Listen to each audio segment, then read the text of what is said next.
வசனம் முதல் 12ஆம் வசனம் முடிய படிப்போம். ನಮ್ಮ ಧ್ಯಾನಕ್ಕಾಗಿ ಎರಡನೇ ಪೇತ್ರನು ಮೂರನೇ ಅಧ್ಯಾಯ 3ನೇ ವಾಕ್ಯದಿಂದ 11ನೇ ವಾಕ್ಯ ತನಕ ಓದೋಣ. முதலாவது நீங்கள் அறிய வேண்டியது என்னவெனில், கடைசி நாட்களில் பரியாசக்காரர் வந்து தங்கள் சுய இச்சைகளின்படியே நடந்து அவர் வருவார் என்று சொல்லுகிற வாக்குத்தத்தம் எங்கே? பிதாக்கள் நித்திரை அடைந்த பின்பு சகலமும் சிருஷ்டிப்பின் தோற்றம் முதல் இருந்த விதமாய் இருக்கிறதே என்று சொல்லுவார்கள். பூர்வ காலத்தில் தேவனுடைய வார்த்தையினாலே வானங்களும் ஜலத்தினின்று தோன்றி ஜலத்தினாலே நிலை கொண்டிருக்கிற பூமியும் உண்டாயினவென்பதையும், அப்பொழுது இருந்த உலகம் ஜலப்பிரளயத்தினாலே அழிந்ததென்பதையும் மனதாக அறியாமல் இருக்கிறார்கள். இப்பொழுது இருக்கிற வானங்களும் பூமியும் அந்த வார்த்தையினாலேயே அக்கினிக்கரையாக வைக்கப்பட்டு தேவ பக்தி இல்லாதவர்கள் நியாய தீர்க்கப்பட்டு அழிந்து போகும் நாள் வரைக்கும் காக்கப்பட்டு இருக்கிறது. பிரியமானவர்களே, கர்த்தருக்கு ஒரு நாள் 1000 வருஷம் போலவும் 1000 வருஷம் ஒரு நாள் போலவும் இருக்கிறது என்கிற இந்த ஒரு காரியத்தை நீங்கள் அறியாதிருக்க வேண்டாம். தாமதிக்கிறார் என்று சிலர் எண்ணுகிறபடி கர்த்தர் தமது வாக்குத்தத்தத்தை குறித்து தாமதமாயிராமல் ஒருவரும் கெட்டு போகாமல் எல்லாரும் மனம் திரும்ப வேண்டும் என்று விரும்பி நம்மில் நீடி பொறுமையுள்ளவராய் இருக்கிறார். கர்த்தருடைய நாள் இரவிலே திருடன் வருகிற விதமாய் வரும். அப்பொழுது வானங்கள் மடவடவென்று அகன்று போம், பூதங்கள் வெந்து உருகி போம், பூமியும் அதிலுள்ள கிரியைகளும் எரிந்து அழிந்து போம். இப்படி இவைகளெல்லாம் அழிந்து போகிறபடியால் நீங்கள் எப்படிப்பட்ட பரிசுத்த நடக்கையும் தேவ பக்தி உள்ளவர்களாயிருக்க வேண்டும். தேவனுடைய நாள் சீக்கிரமாய் வரும்படிக்கு மிகுந்த ஆவலோடு காத்திருங்கள். அந்த நாளில் வானங்கள் வெந்து அழிந்து பூதங்கள் எரிந்து உருகி போம். அவருடைய வாக்குத்தத்தின்படியே நீதி வாசமாயிருக்கும் புதிய வானங்களும் புதிய பூமியும் ಉಂಟಾகும் என்று ಕಾತಿರುக்கிறோம். ಕಡೇ ದಿವಸಗಳಲ್ಲಿ ತಮ್ಮ ದುರಾಶೆಗಳ ಪ್ರಕಾರ ನಡೆಯುವ ಕುಚೋದ್ಯಕಾರರು ಬಂದು ಕುಚೋದ್ಯ ಮಾಡುತ್ತಾ ಆತನ ಪ್ರತ್ಯಕ್ಷತೆಯ ವಿಷಯವಾದ ವಾಗ್ದಾನವು ಏನಾಯಿತು, ನಮ್ಮ ಪಿತೃಗಳು ನಿದ್ರೆ ಹೊಂದಿದ ದಿನ ಮೊದಲುಗೊಂಡು ಸಮಸ್ತವು ಲೋಕಾಂತ್ಯದಿಂದ ಹಾಗೆ ಇರುತ್ತದಲ್ಲ ಎಂದು ಹೇಳುವವರೆಂಬುದಾಗಿ ನೀವು ಮೊದಲು ತಿಳುಕೊಳ್ಳಬೇಕು. ಹೀಗೆ ಮಾತಾಡುವವರು ಒಂದು ಸಂಗತಿಯನ್ನು ತಿಳಿದರೂ ಬೇಕೆಂದು ಮರೆತು ಬಿಡುತ್ತಾರೆ. ಅದೇನೆಂದರೆ, ಪೂರ್ವಕಾಲದಲ್ಲಿದ್ದ ಭೂಮ್ಯಾಕಾಶಗಳು ದೇವರ ವಾಕ್ಯದ ಮೂಲಕ ನೀರಿನಿಂದ ಉಂಟಾಗಿ ನೀರಿನಿಂದ ಆಧಾರಗೊಂಡಿರುವಲ್ಲಿ ಆ ನೀರುಗಳಿಂದಲೇ ಆ ಕಾಲದಲ್ಲಿದ್ದ ಲೋಕವು ಜಲಪ್ರಳಯದಲ್ಲಿ ನಾಶವಾಯಿತು.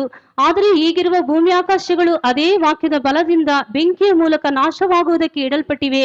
ಮತ್ತು ಭಕ್ತಿಹೀನರ ಶಿಕ್ಷಾವಧಿಯು ನಾಶವೂ ಉಂಟಾಗುವ ದಿನಕ್ಕಾಗಿ ಆ ಬೆಂಕಿ ಸಿದ್ಧವಾಗಿವೆ. ಪ್ರಿಯರೇ, ಕರ್ತನ ಎಣಿಕೆಯಲ್ಲಿ ಒಂದು ದಿನವು 1000 ವರ್ಷಗಳಂತೆಯೂ 1000 ವರ್ಷಗಳು ಒಂದು ದಿನದಂತೆಯೂ ಅವೇ ಎಂಬುದನ್ನು ಮಾತ್ರ ಮರೆಯಬೇಡಿರಿ.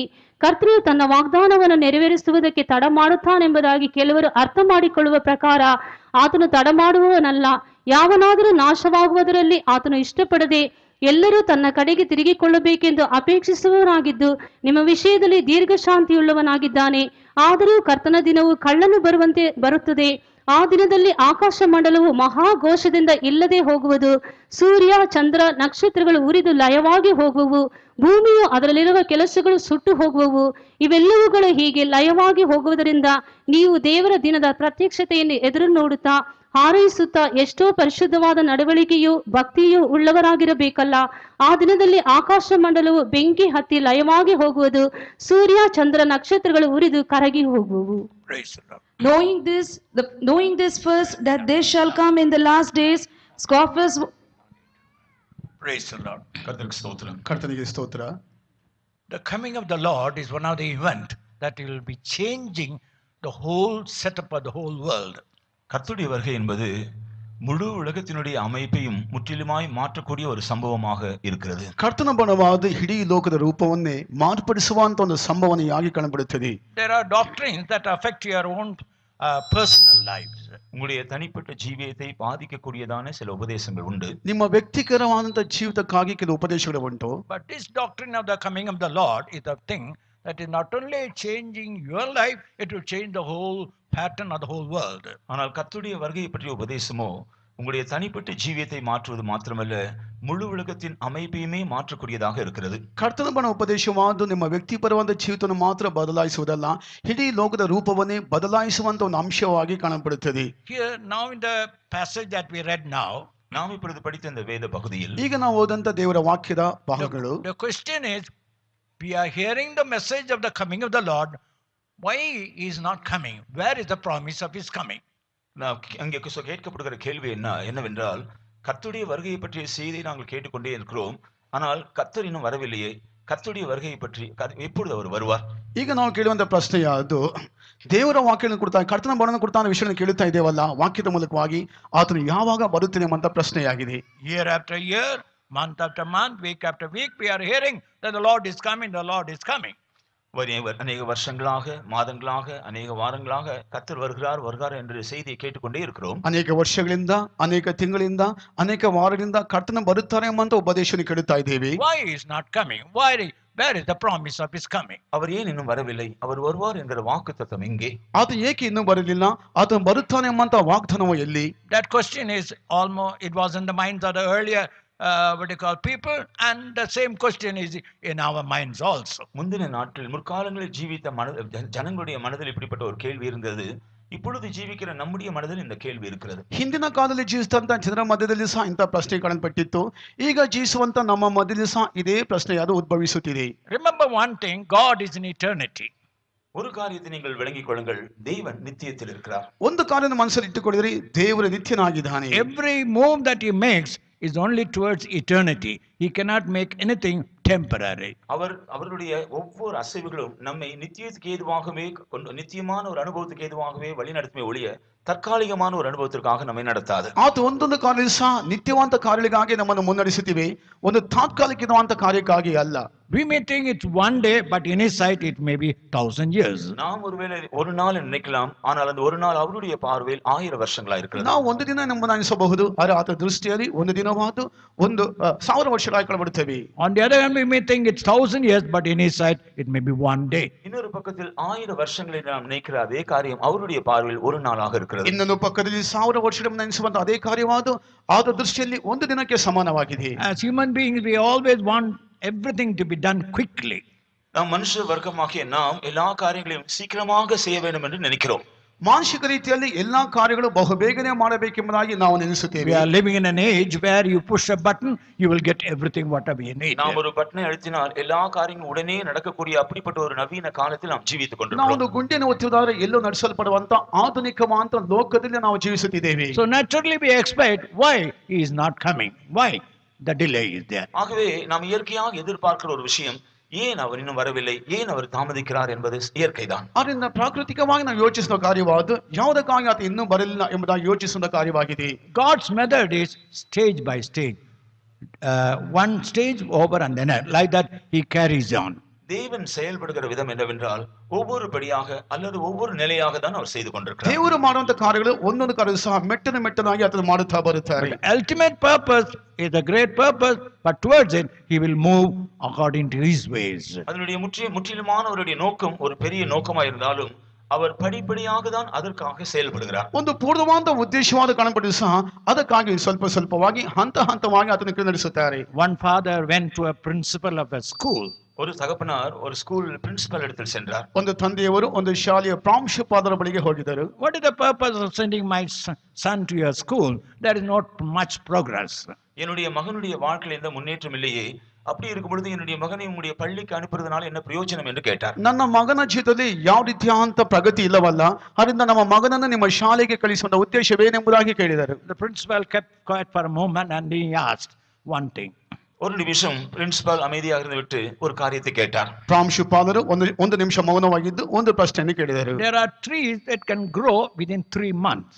3 ಮಾದங்களுக்குள்ளாக வளரக்கூடிய மரம் இருக்கிறது. 3 ತಿಂಗಳಲ್ಲಿ ಬೆಳೆಯುವಂತ ಮರಗಳು ಉಂಟು. As it grows quickly, in a short moment it can be destroyed also. அது வெகு சீக்கிரமாக வளர்கிறது போலவே வெகு சீக்கிரமாக வாடி போகவும் செய்யும். ಅದು ಬಹುಬೇಗನೆ ಬೆಳೆಯುವಂತ ರೀತಿಯಲ್ಲಿ ಬಹುಬೇಗನೆ ಸಹ ಬಾಡಿ ಹೋಗುತ್ತದೆ. But there is a tree called oak tree. ஆனால் ஓக் ட்ரீ என்ற ஒரு மரம் இருக்குது. ಓಕ್ ಟ್ರೀ ಅಂತ ಒಂದು ಮರ ಉಂಟು.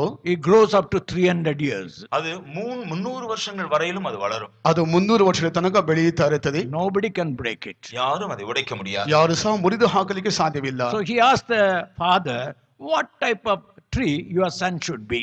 அப்பொழுது அதை சொல்லிவிட்டு தகப்பனிடத்தில் கேட்டார், உங்களுடைய மகன் இதில் எந்த விதமான மரமாக இருக்க வேண்டும் என்று விரும்புகிறீர்? ಅದನ್ನು ಹೇಳಿದ ನಂತರ ಅವರು ತಂದೆಯ ಬಳಿ ಕೇಳಿದರು, ನಿಮ್ಮ ಮಗನು ಯಾವ ರೀತಿಯಂತ ಮರವಾಗಿ ಮಾರ್ಪಡಬೇಕೆಂಬುದಾಗಿ ನೀವು ಅಪೇಕ್ಷಿಸುತ್ತೀರಿ ಎಂಬುದಾಗಿ. Though let it take time, but my son should be like an oak tree. அப்பொழுது தகப்பனார் சொன்னார், சமயமானால் பரவாயில்லை, அந்த ஓக் ட்ரீ போல என்னுடைய மகன் வளரட்டும். ಸಮಯ ಹೋದರೂ ಪರವಾಗಿಲ್ಲ, ನಮ್ಮ ಮಗನು ಒಂದು ಓಕ್ ಟ್ರೀನ ಹಾಗೆ ಮರದ ಹಾಗೆ ಬೆಳೆಯಬೇಕೆಂಬುದಾಗಿ ಹೇಳಿದರು. So we are seeing from the beginning of the Lord Jesus Christ came into the world, நாம் வேதத்தில் பார்க்கிறோம் கர்த்தராகிய இயேசு கிறிஸ்து இந்த பூமியில் வந்த ಆರಂಭத்திலிருந்து ನಾವು ಸತ್ಯದಲ್ಲಿ ನೋಡುವಂತ ಸಮಯದಲ್ಲಿ ಕರ್ತನಾದ ಯೇಸು ಕ್ರಿಸ್ತನ ಭೂಲೋಕದಲ್ಲಿ ಬಂದ ದಿನದಿಂದ almost 2000 years have been passed, and yet every time we hear he is coming.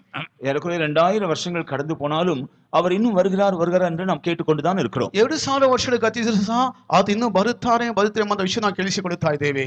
God takes his own time. தேவனுக்கு அவருடைய காரியங்களை செய்ய அவருக்கு ஏற்ற நேரம் உண்டு. ದೇವರಿಗೆ ತಮ್ಮ ಕಾರ್ಯಗಳನ್ನು ಮಾಡೋದಕ್ಕಾಗಿ ತನಗೆ ತಕ್ಕಂತ ಸಮಯಗಳು ಉಂಟು. He takes time, little more time to see our work is really perfected. நம்முடைய வேலையானது சரியாய் பூர்ணப்பட வேண்டும் என்பதற்காக இன்னும் அவர் சற்று சமயத்தை நேரத்தை எடுத்துக்கொள்கிறார். ನಮ್ಮ ಕೆಲಸಗಳು ಸರಿಯಾಗಿ ಮಾರ್ಪಡಬೇಕೆಂಬ ವಿಷಯದೊಂದಿಗೆ ಇನ್ನು ಕೆಲವು ಸಮಯಗಳನ್ನು ಆತನು ತೆಗೆದುಕೊಳ್ಳುತ್ತಾ ಇದ್ದಾರೆ. So in these 4 days we are going to meditate on the subject rapture. ஆகவே இந்த 4 நாட்கள் எடுத்துக்கொள்ளப்படுதல் என்கிற விஷயத்தில் நாம் இந்த வேத பாடங்களை கவனிக்க போகிறோம். ಎತ್ತಲ್ಪಡುವಿಕೆ ಎಂಬಂತ ವಿಷಯದೊಂದಿಗೆ ಈ 4 ದಿನಗಳಲ್ಲಿ ನಾವು ಸತ್ಯವೇದ ಪಾಠವನ್ನು ಗಮನಿಸಲಿದ್ದೇವೆ. In this study we will not give more importance to the events and the signs that we see in the whole world. இந்த வேத பாடத்தில் இன்றைக்கு முழு உலகத்தில் நடந்து கொண்டிருக்கிற சம்பவங்கள், விஞ்ஞான ரீதியான கண்டுபிடிப்புகள் அவைகளுக்கு நாம் அதிக முக்கியத்துவம் கொடுக்க போகிறதில்லை. ಈ ಸತ್ಯವೇದ ಪಾಠದ ಮೂಲಕವಾಗಿ ಈಗ ನಡೆಸಲ್ಪಡುವಂತ ಕಾರ್ಯಗಳು ಅಥವಾ ಈ ವಿಜ್ಞಾನಗಳ ಮೂಲಕವಾಗಿ ನಾವು ಅನೇಕ ವಿಷಯಗಳನ್ನು ನಾವು ಗಮನಿಸಲಿಕ್ಕೆ ಹೋಗೋದಿಲ್ಲ. Of course we will refer those things.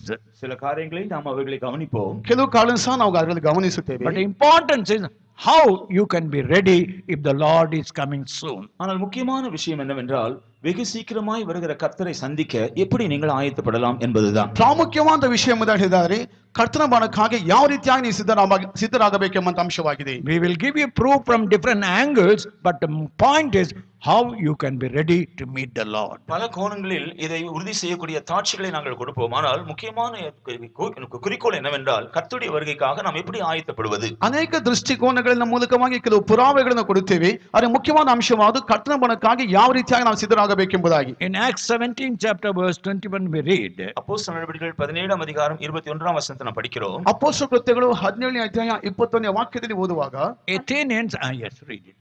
அந்த அத்தனை பட்டணத்தார் எல்லாரும் அங்கே தங்குகிற அந்நியரும் நவமான காரியங்களை சொல்லுகிறதிலும் கேட்கிறதிலும் ஒழிய வேறொன்றிலும் பொழுது போக்குகிறதில்லை.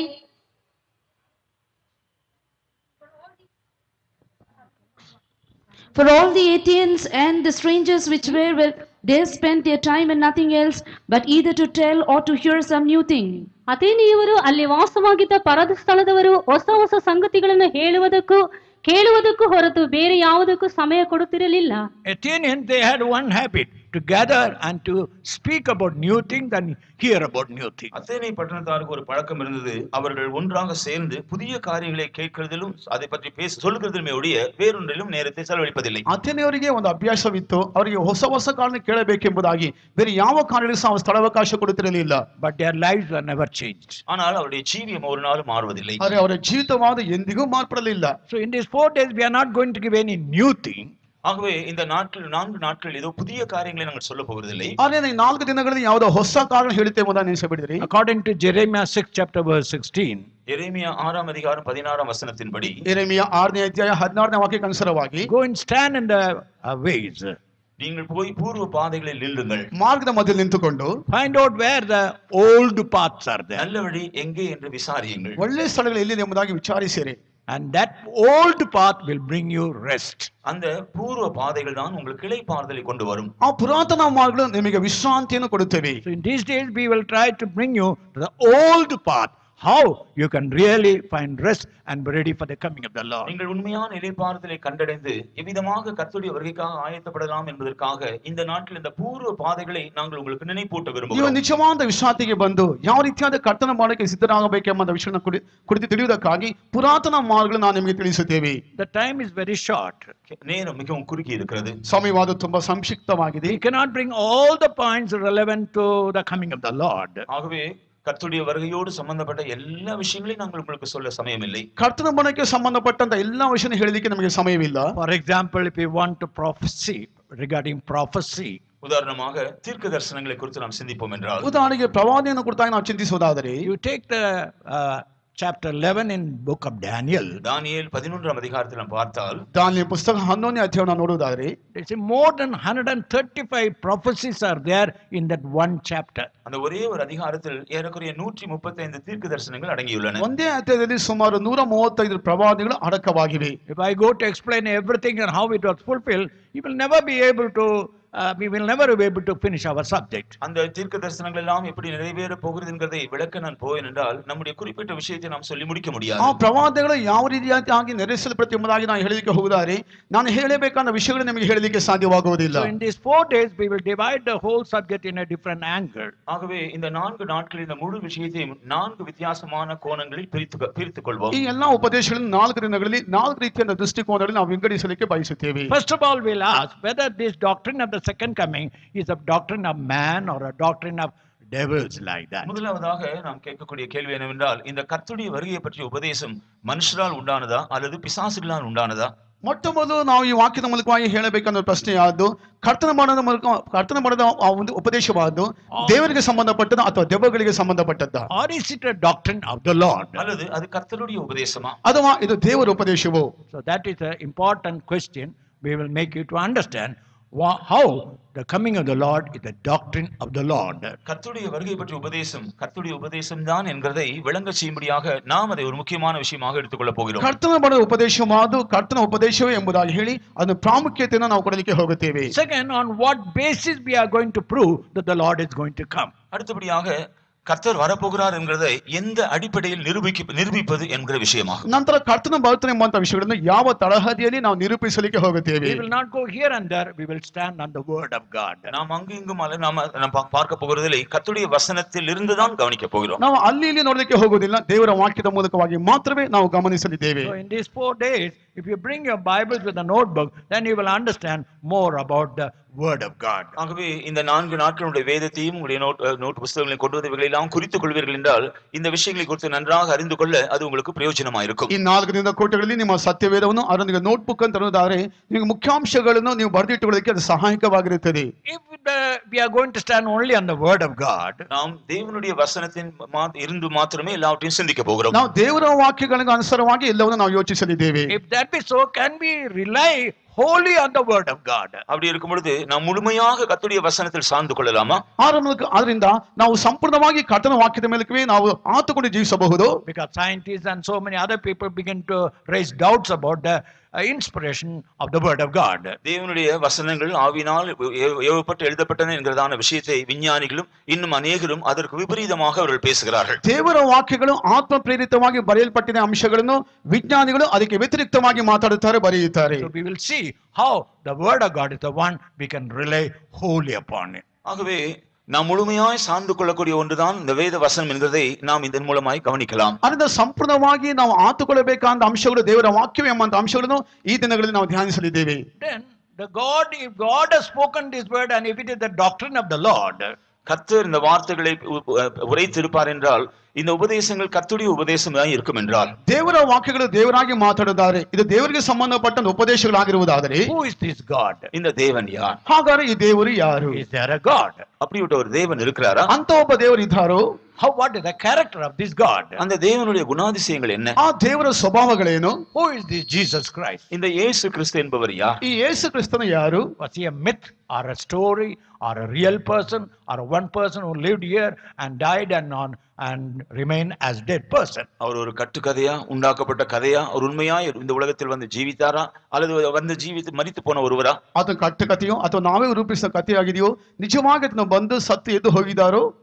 So when you understand the nature, the Lord and the divinity of Jesus Christ, ஆகவே கர்த்தர் என்கிற வார்த்தையும் அவருடைய தெய்வீக தன்மைகளின் குறித்து நாம் சிந்திக்கும் பொழுது ಅದರಿಂದ ಕರ್ತನೆ ಎಂಬಂತ ಪದಕ್ಕನುಸಾರವಾಗಿ ಆದ ದೈವಿಕ ರೀತಿಯ ಗುಣಾತಿಶಯಗಳನ್ನು ನಾವು ಯೋಚಿಸುವಾಗ then we can understand that we are not wasting our time. நாம் நம்முடைய நேரத்தை வீணாக்கவில்லை என்கிறதை நன்றாக விளங்கிக் கொள்ளலாம். ನಾವು ನಮ್ಮ ಸಮಯವನ್ನು ವ್ಯರ್ಥವಾಗಿ ಕಳೆಯುತ್ತಿಲ್ಲ ಎಂಬಂತ ಅಂಶಗಳನ್ನು ನಾವು ಅರ್ಥ ಮಾಡಿಕೊಳ್ಳಲಿಕ್ಕೆ ಸಾಧ್ಯವಾಗುತ್ತದೆ. Now the early church believed the Lord Jesus Christ will come during their own lifetime. முந்தின நாட்கள் அல்லது முதலாம் நூற்றாண்டு சபையார் அவர்கள் ஜீவித்த நாட்களிலேயே கர்த்தர் வருவார் என்று அவர்கள் நம்பினார்கள். ಮೊದಲ ಶತಮಾನ ಜೀವಿಸಿದಂತ ಜನರು ಅವರ ದಿನಗಳಲ್ಲಿಯೇ ಕರ್ತನ ಬರುತ್ತಾನೆ ಎಂಬುದಾಗಿ ತಾನು ನೆನೆಸಿಕೊಂಡಿದ್ದರು. Why they were so anxious about the coming of the Lord? கர்த்தருடைய வருகை குறித்து ஏன் அவர்கள் மிகுந்த ஆவலோடு இருந்தார்கள்? ಕರ್ತನ ಬರದ ವಿಷಯಕ್ಕಾಗಿ ಯಾವುದಕ್ಕಾಗಿ ಅವರು ಕಾತುರರಾಗಿ ಕಾದುಕೊಂಡಿದ್ದರು? Was it only a mental acceptance of the theory and the doctrine of the Lord, or really they were longing, expecting the coming of the Lord? கர்த்தருடைய வருகை பற்றி உபதேசத்தை பற்றி நன்றாக அவர்கள் அறிந்திருந்தபடியினால் அந்த மனதில் இருந்த அறிவு நிமித்தமாக எதிர்பார்த்து கொண்டிருந்தார்களா, அல்லது அவர்களுடைய முழு ಜೀವಿಯತೋடு அதை ಆವಲೋடு ಎದುರ್ಪಾರ್ತು ಕೊಂಡಿರುತ್ತಾர்களா? ಕರ್ತನ ಬರನ್ನು ಕುರಿತಾಗಿ ಕೇಳಿಸಲ್ಪಟ್ಟ ಅಂಶಗಳಿಗಾಗಿ ತಮ್ಮ ಮನಸ್ಸಿನಲ್ಲಿ ಅವರು ಸಿದ್ಧರಾಗಿ ಕಾಣಪಟ್ಟಿದ್ರು, ಅಥವಾ ಇಡೀ ಜೀವಿತದೊಂದಿಗೆ ಅವರು ಕರ್ತನ ಎದುರುಗೊಳ್ಳಬೇಕೆಂಬ ಉದ್ದೇಶದೊಂದಿಗೆ ಕಾದುಕೊಂಡಿದ್ದರು. Now most of us, we know and we believe the coming of the Lord. நம்மில் அநேகருக்கு கர்த்தருடைய வருகையை பற்றி தெரியும், கர்த்தருடைய வருகை உண்டு என்று நாம் நம்புகிறோம். ನಮ್ಮಲ್ಲಿ ಬಹಳ ಮಂದಿಗೆ ಕರ್ತನ ಬರುತ್ತಾನೆ ಎಂಬುದಾಗಿ, ಕರ್ತನ ಬರಣ ಇದೆ ಎಂಬುದಾಗಿ ನಾವು ನೆನೆಸುತ್ತೇವೆ. But what is the practical way you are believing the doctrine of the coming of the Lord? ஆனால் கர்த்தருடைய வருகையை பற்றியதான உபதேசத்தை நாம் விசுவாசிக்கும் பொழுது நம்முடைய நடைமுறையில் நடக்கக்கூடிய சம்பவங்கள் என்ன? ಅದರ ಕರ್ತನ ಬರಣದ ಉಪದೇಶ ನಾವು ನಂಬುವಂತ ಸಮಯದಲ್ಲಿ ನಮ್ಮ ಕ್ರಿಯಾ ರೂಪದಲ್ಲಿ ನಡೆಸಲ್ಪಡುವಂತ ಕಾರ್ಯಗಳೇನು? For example, during the time of Noah, உதாரணமாக நோவாவின் நாட்களில், ಉದಾಹರಣೆಗೆ ನೋಹನ ದಿನಗಳಲ್ಲಿ Noah spoke about a flood that is going to come and destroy the whole world.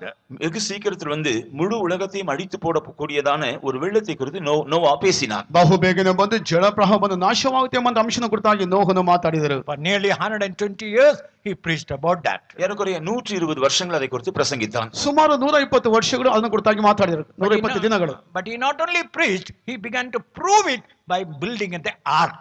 அவன் அந்த வெள்ளத்தை குறித்து பிரசங்கித்தது மாத்திரமல்ல, அது நடக்கும் என்கிறதை நிரூபிக்கும்படியாக ஒரு பேழையும் கூட அவன் உண்டாக்கி கொண்டிருந்தான். ಆ ಪ್ರವಾಹವನ್ನು ಕುರಿತಾಗಿ ಮಾತಾಡಿದ ಮಾತ್ರವಲ್ಲ, ಅದು ನಿರೂಪಿಸುವುದಕ್ಕಾಗಿ ಆತನ ಒಂದು ಹಡಗನ್ನು ಸಹ ನಾವಿನ್ನು ಸಹ ಉಂಟು ಮಾಡಿದರು. The message was not a theory, he was bringing it to practice. அவனுடைய பிரசங்கமானது வெறும் ஒரு கொள்கை அளவில் இருக்கவில்லை, அது செயல்முறையிலும் காணப்பட்டது. ಪ್ರಸಂಗವಾದ ಅದು ಸಿದ್ಧಾಂತವಾಗಿ ಕಾಣಪಡಲಿಲ್ಲ, ಕ್ರಿಯಾರೂಪಕವಾಗಿ ಕಾಣಲ್ಪಟ್ಟಿತ್ತು. Once in a particular place there was no rain for a long time. ஒரு குறிப்பிட்ட இடத்தில் நீண்ட நாட்களாக மழையே இல்லாமல் இருந்தது. ಒಂದು ನಿಗದಿತವಾದ ಸ್ಥಳದಲ್ಲಿ ತುಂಬಾ ದಿನಗಳಿಂದ ಮಳೆ ಇಲ್ಲದೆ ಕಾಣಲ್ಪಟ್ಟಿತ್ತು. They asked one preacher, Finney, to come and pray and conduct a meeting that the rain may come upon that place. அவருடைய தேசத்திற்கு அந்த மழை வரும்படியாக பின்னி என்கிறதான ஒரு பிரசங்கியாரை அழைத்து அவர் வந்து அவருடைய அந்த தேசத்தில் பிரசங்கித்து ஜெபிக்க வேண்டும் என்று அழைத்தார்கள். ಅವರ ದೇಶಕ್ಕೆ ಮಳೆ ಬರುವುದಕ್ಕಾಗಿ ಫಿನಿ ಎಂಬಂತ ಪ್ರಸಂಗಿಗಳನ್ನು ಕರೆದು ತಮ್ಮ ದೇಶಕ್ಕೆ ಮಳೆ ಬೇಕೆಂಬುದಾಗಿ ಪ್ರಾರ್ಥಿಸಬೇಕೆಂಬುದಾಗಿ ಕರೆದರಂತೆ. They all came. அவர்கள் எல்லாரும் வந்தார்கள். ಎಲ್ಲರೂ ಬಂದಿದ್ದರು. But Finney came with an umbrella. ஆனால் பின்னி மாத்திரம் ஒரு கொடையோடு வந்தார். ಅವರು ಫಿನಿ ಅವರು ಒಂದು ಕೊಡೆಯೊಂದಿಗೆ ಬಂದರು. People laughed at him. ஜனங்கள் எல்லாரும் அவரை பார்த்து நகைத்தார்கள். ಜನರು ಆತನ ನೋಡಿ ನಕ್ಕದರಂತೆ. Not even a drop of rain, why you have brought an umbrella? ஒரு துளி மழை கூட வரவில்லை, நீங்கள் ஏன் கொடையை கொண்டு வந்தீர்கள்? ಒಂದು ಹನಿ ಮಳೆ ಸಹ ಇಲ್ಲ, ಯಾವುದಕ್ಕಾಗಿ ನೀವು ಕೊಡೆಯನ್ನು ತೆಗೆದುಕೊಂಡು ಬಂದಿರಿ? He did not answer anything. அவர் ஒன்றும் பதில் சொல்லவில்லை. ಯಾವ ಉತ್ತರವನ್ನು ಆತನು ನೀಡಲಿಲ್ಲ. He led the prayer meeting. அவர் ஜெப கூட்டத்தை நடத்தினார். ಪ್ರಾರ್ಥನೆ ನಡೆಸಿದರು.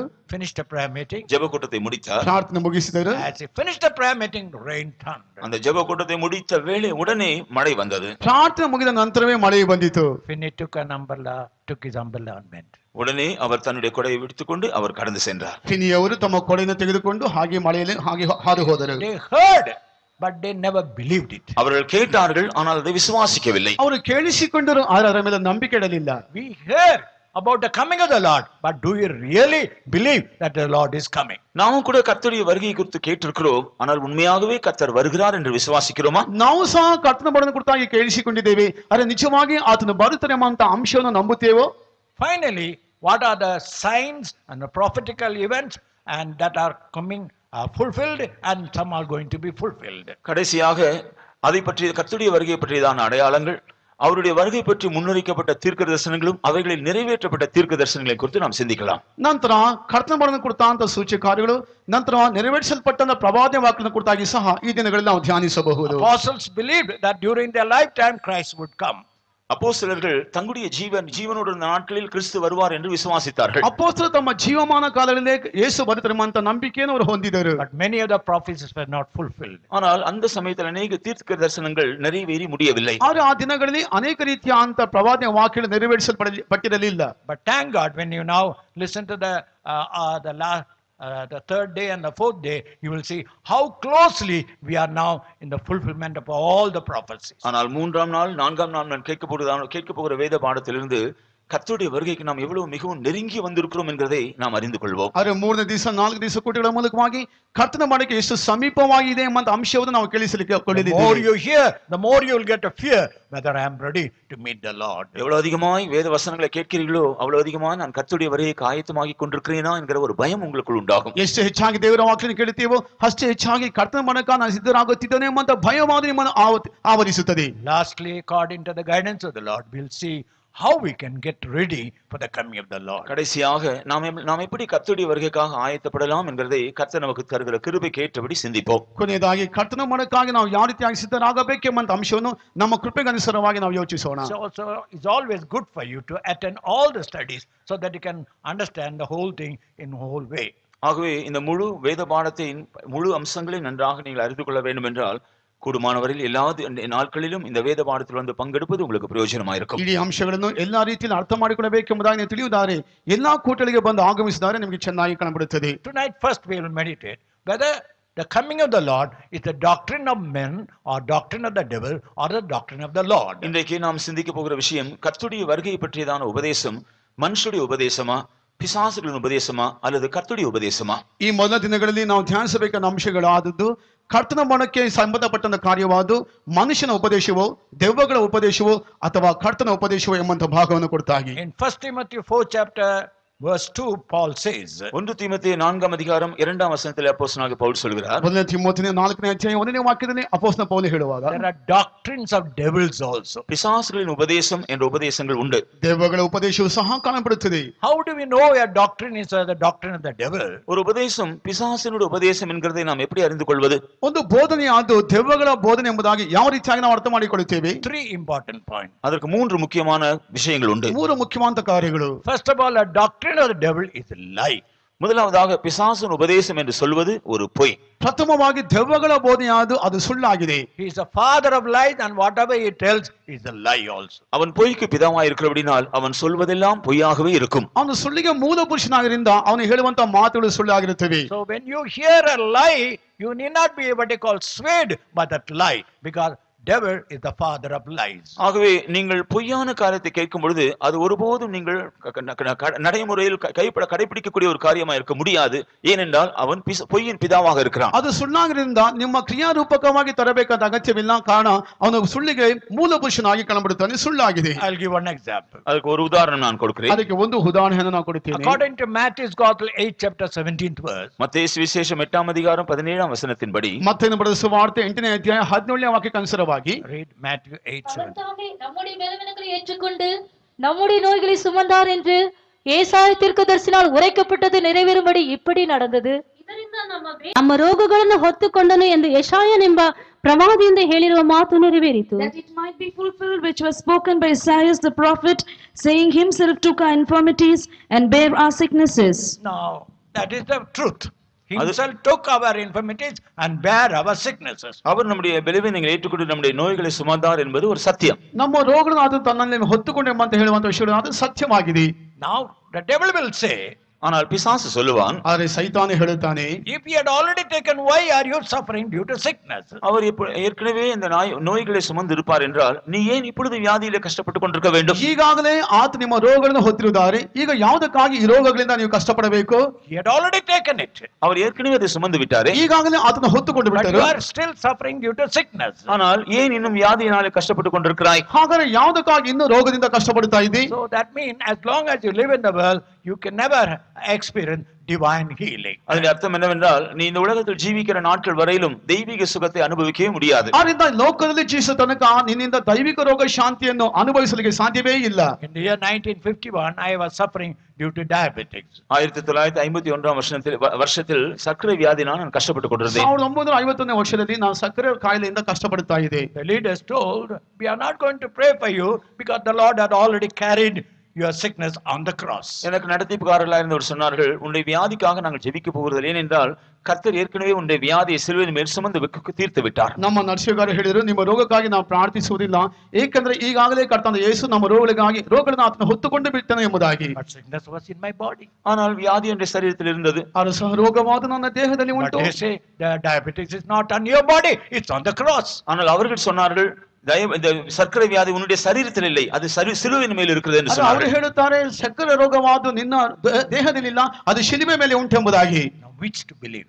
எதை இப்பொழுது நம்புவது? ಈಗ ನಾನು ಯಾವುದನ್ನು ನಂಬುವುದು? But I believe the word of God. நான் தேவனுடைய வசனத்தை விசுவாசித்தேன். ಅರೆ ನಾನು ದೇವರ ವಾಕ್ಯವನ್ನು ನಂಬಿದೆನು. 3 months I began to confess, my diabetes is on the cross, my diabetes on the cross. நான் 3 மாதங்கள் என்னுடைய சர்க்கரை வியாதி சிலுவையின் மேல் இருக்கிறது, சிலுவையின் மேல் இருக்கிறது என்று 3 மாதங்கள் அறிக்கை செய்தேன். ನಾನು 3 ತಿಂಗಳ ಗಟ್ಟಲೆ ನನ್ನ ಸಕ್ಕರೆ ಕಾಯಿಲೆ ಯಾವುದು ಆ ಒಂದು ಶಿಲುಬೆಯಲ್ಲಿ ಇದೆ ಎಂಬುದಾಗಿ ನಾನು ಅರಿಕೆ ಮಾಡುತ್ತಾ ಇದ್ದೇನೆ. Devil tried all his methods to see that it is a lie.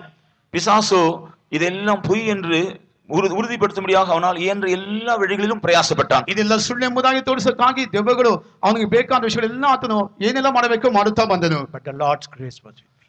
ஆனால் தேவனுடைய கிருபை அப்பொழுது போதுமானதாக இருந்தது. ದೇವರ ಕೃಪೆಯಿಂದ ನನಗೆ ಸಾಕಾಗಿತ್ತು. Today I am standing before you. ஆனால் இன்றைக்கோ நான் உங்களுக்கு முன்பாக நிற்கிறேன். ಆದರೆ ಈಗಲೂ ನಿಮ್ಮ ಮುಂದೆ ನಾನು ನಿಂತುಕೊಂಡಿದ್ದೇನೆ. So the devil will always say whatever you hear is a lie.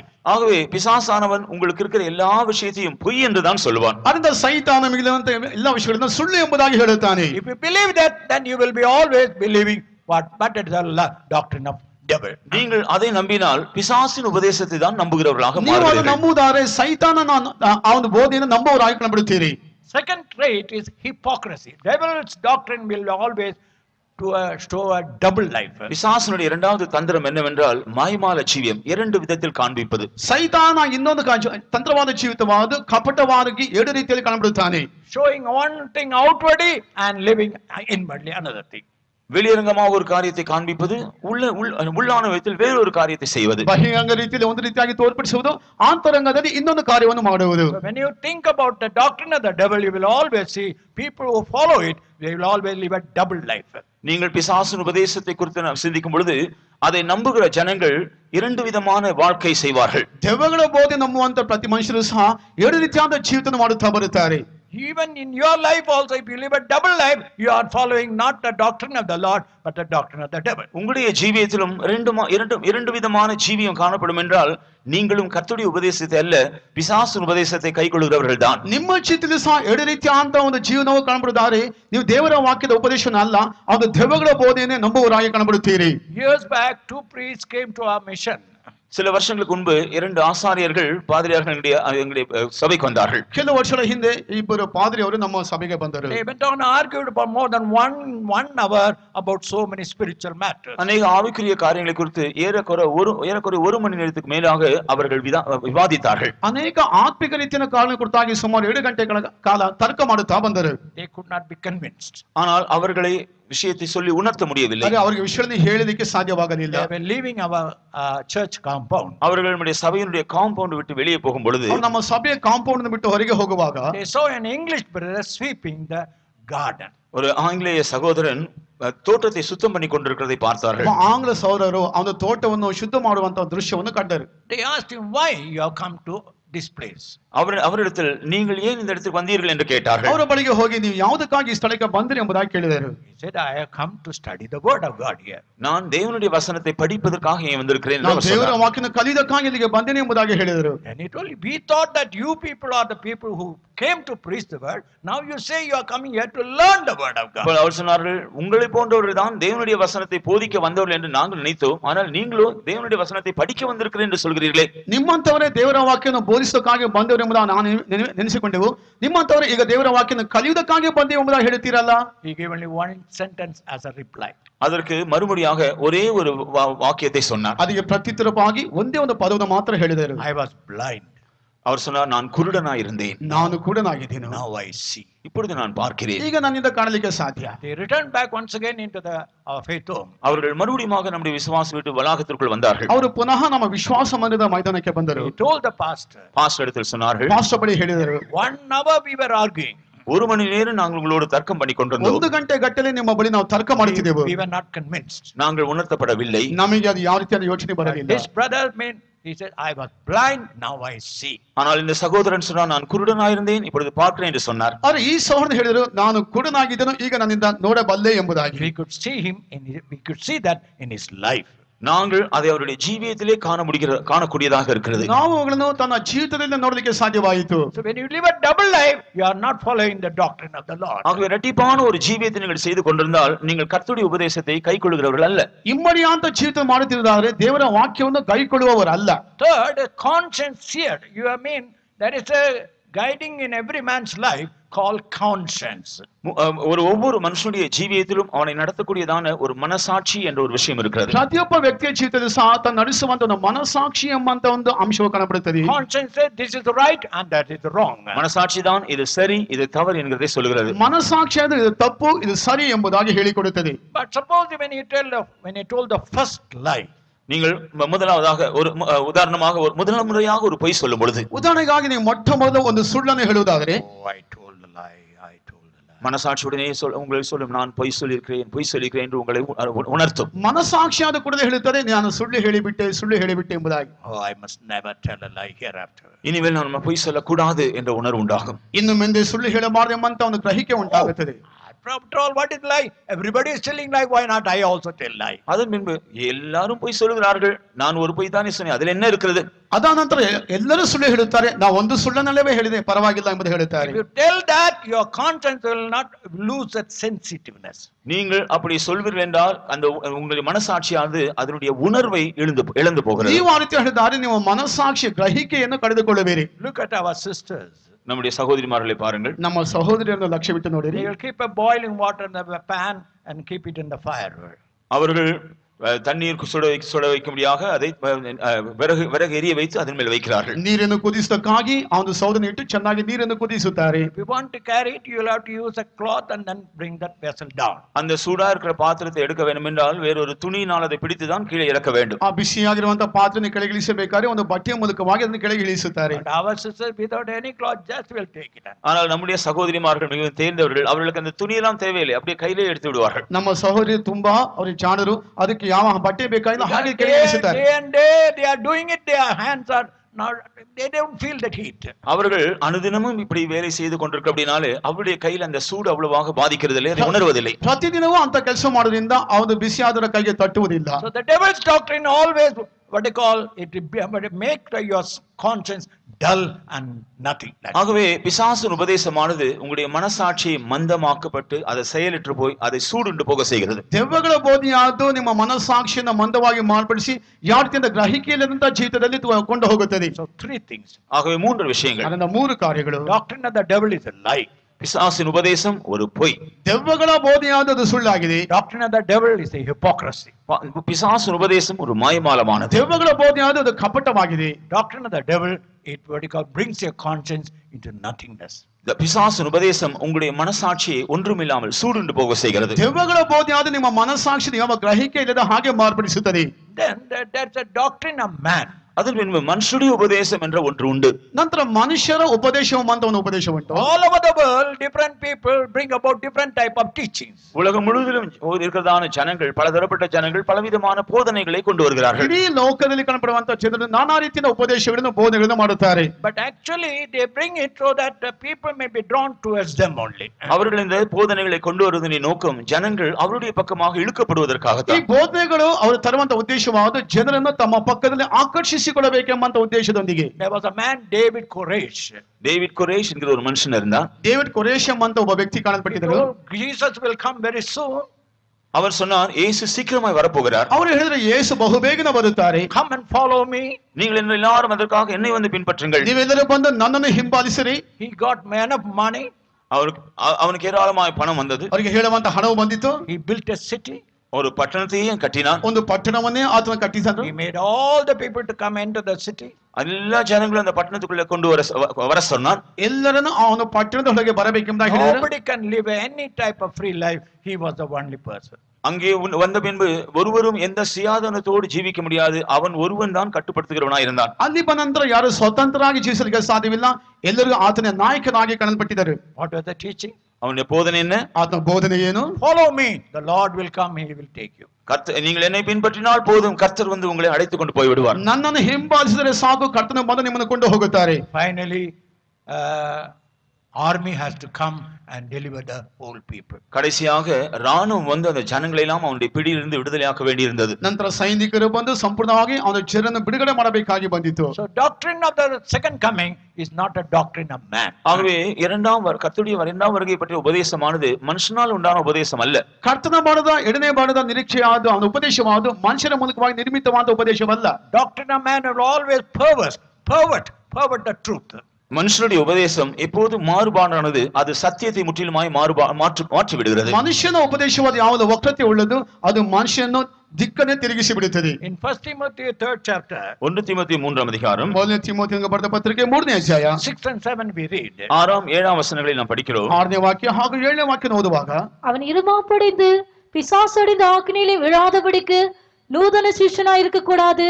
அவன் நிந்தனையிலும் பிசாசின் கண்ணியிலும் விழாதபடிக்கு புறம்பானவர்களால் நற்சாட்சி பெற்றவனுமாய் இருக்க வேண்டும். ಅವನು ಹೊಸದಾಗಿ ಸಭೆಯಲ್ಲಿ ಸೇರಿದವನಾಗಿರಬಾರದು. ಅಂತವನಾದರೆ ಉಬ್ಬಿಕೊಂಡು ಸೈತಾನನಿಗೆ ಪ್ರಾಪ್ತವಾದ ಶಿಕ್ಷಾವಿಧಿಗೆ ಒಳಗಾದನು. ಇದಲ್ಲದೆ ಅವನು ಹೊರಗಣವರಿಂದ ಒಳ್ಳೆಯವನೆನಿಸಿಕೊಂಡಿರಬೇಕು. ಇಲ್ಲದಿದ್ದರೆ ನಿಂದೆಗೆ ಗುರಿಯಾಗುವನು ಮತ್ತು ಸೈತಾನನ ಉರುಳಿನೊಳಗೆ ಸಿಕ್ಕಿಬಿದ್ದಾನು. Not a novice, lest being lifted up with pride he fall into condemnation of the devil. Moreover, he must have a good report of them which are without, lest he fall into reproach and the snare of the devil. A beautiful word, nudana-sation. That everything he brings about very new, that's all. அருமையான வார்த்தை நூதன சீஷன் என்று சொல்ல எல்லாம் அவனுக்கு புதியதாக தான் இருக்கிறது. ಹೊಸದಾಗಿ ಸಭೆಯಲ್ಲಿ ಸೇರಿದವನಾಗಿರಬಾರದು, ಎಲ್ಲವೂ ಸಹ ಅವನಿಗೆ ಹೊಸದಾಗಿಯೇ ಕಾಣಬಿಡುತ್ತದೆ. There was a brother who will always keep a book in his hand. தன்னுடைய கையில புஸ்தகத்தை எப்போதும் வைத்துக் கொண்டிருக்கிற ஒரு சகோதரன் ஒருவர் இருந்தார். ತನ್ನ ಕೈಯಲ್ಲಿ ಯಾವಾಗಲೂ ಒಂದು ಪುಸ್ತಕವನ್ನು ಇಟ್ಟುಕೊಂಡಿದ್ದ ಒಬ್ಬ ಸಹೋದರನ ಕಾಣಪಟ್ಟಿದ್ದರು. He will keep the book like this. இந்த புஸ்தகத்தை இப்படியே வைத்துக் கொண்டிருப்பார். ಆತನ ಪುಸ್ತಕವನ್ನು ಈ ರೀತಿಯಾಗಿ ಇಟ್ಟುಕೊಂಡಿರುವರು. I asked why.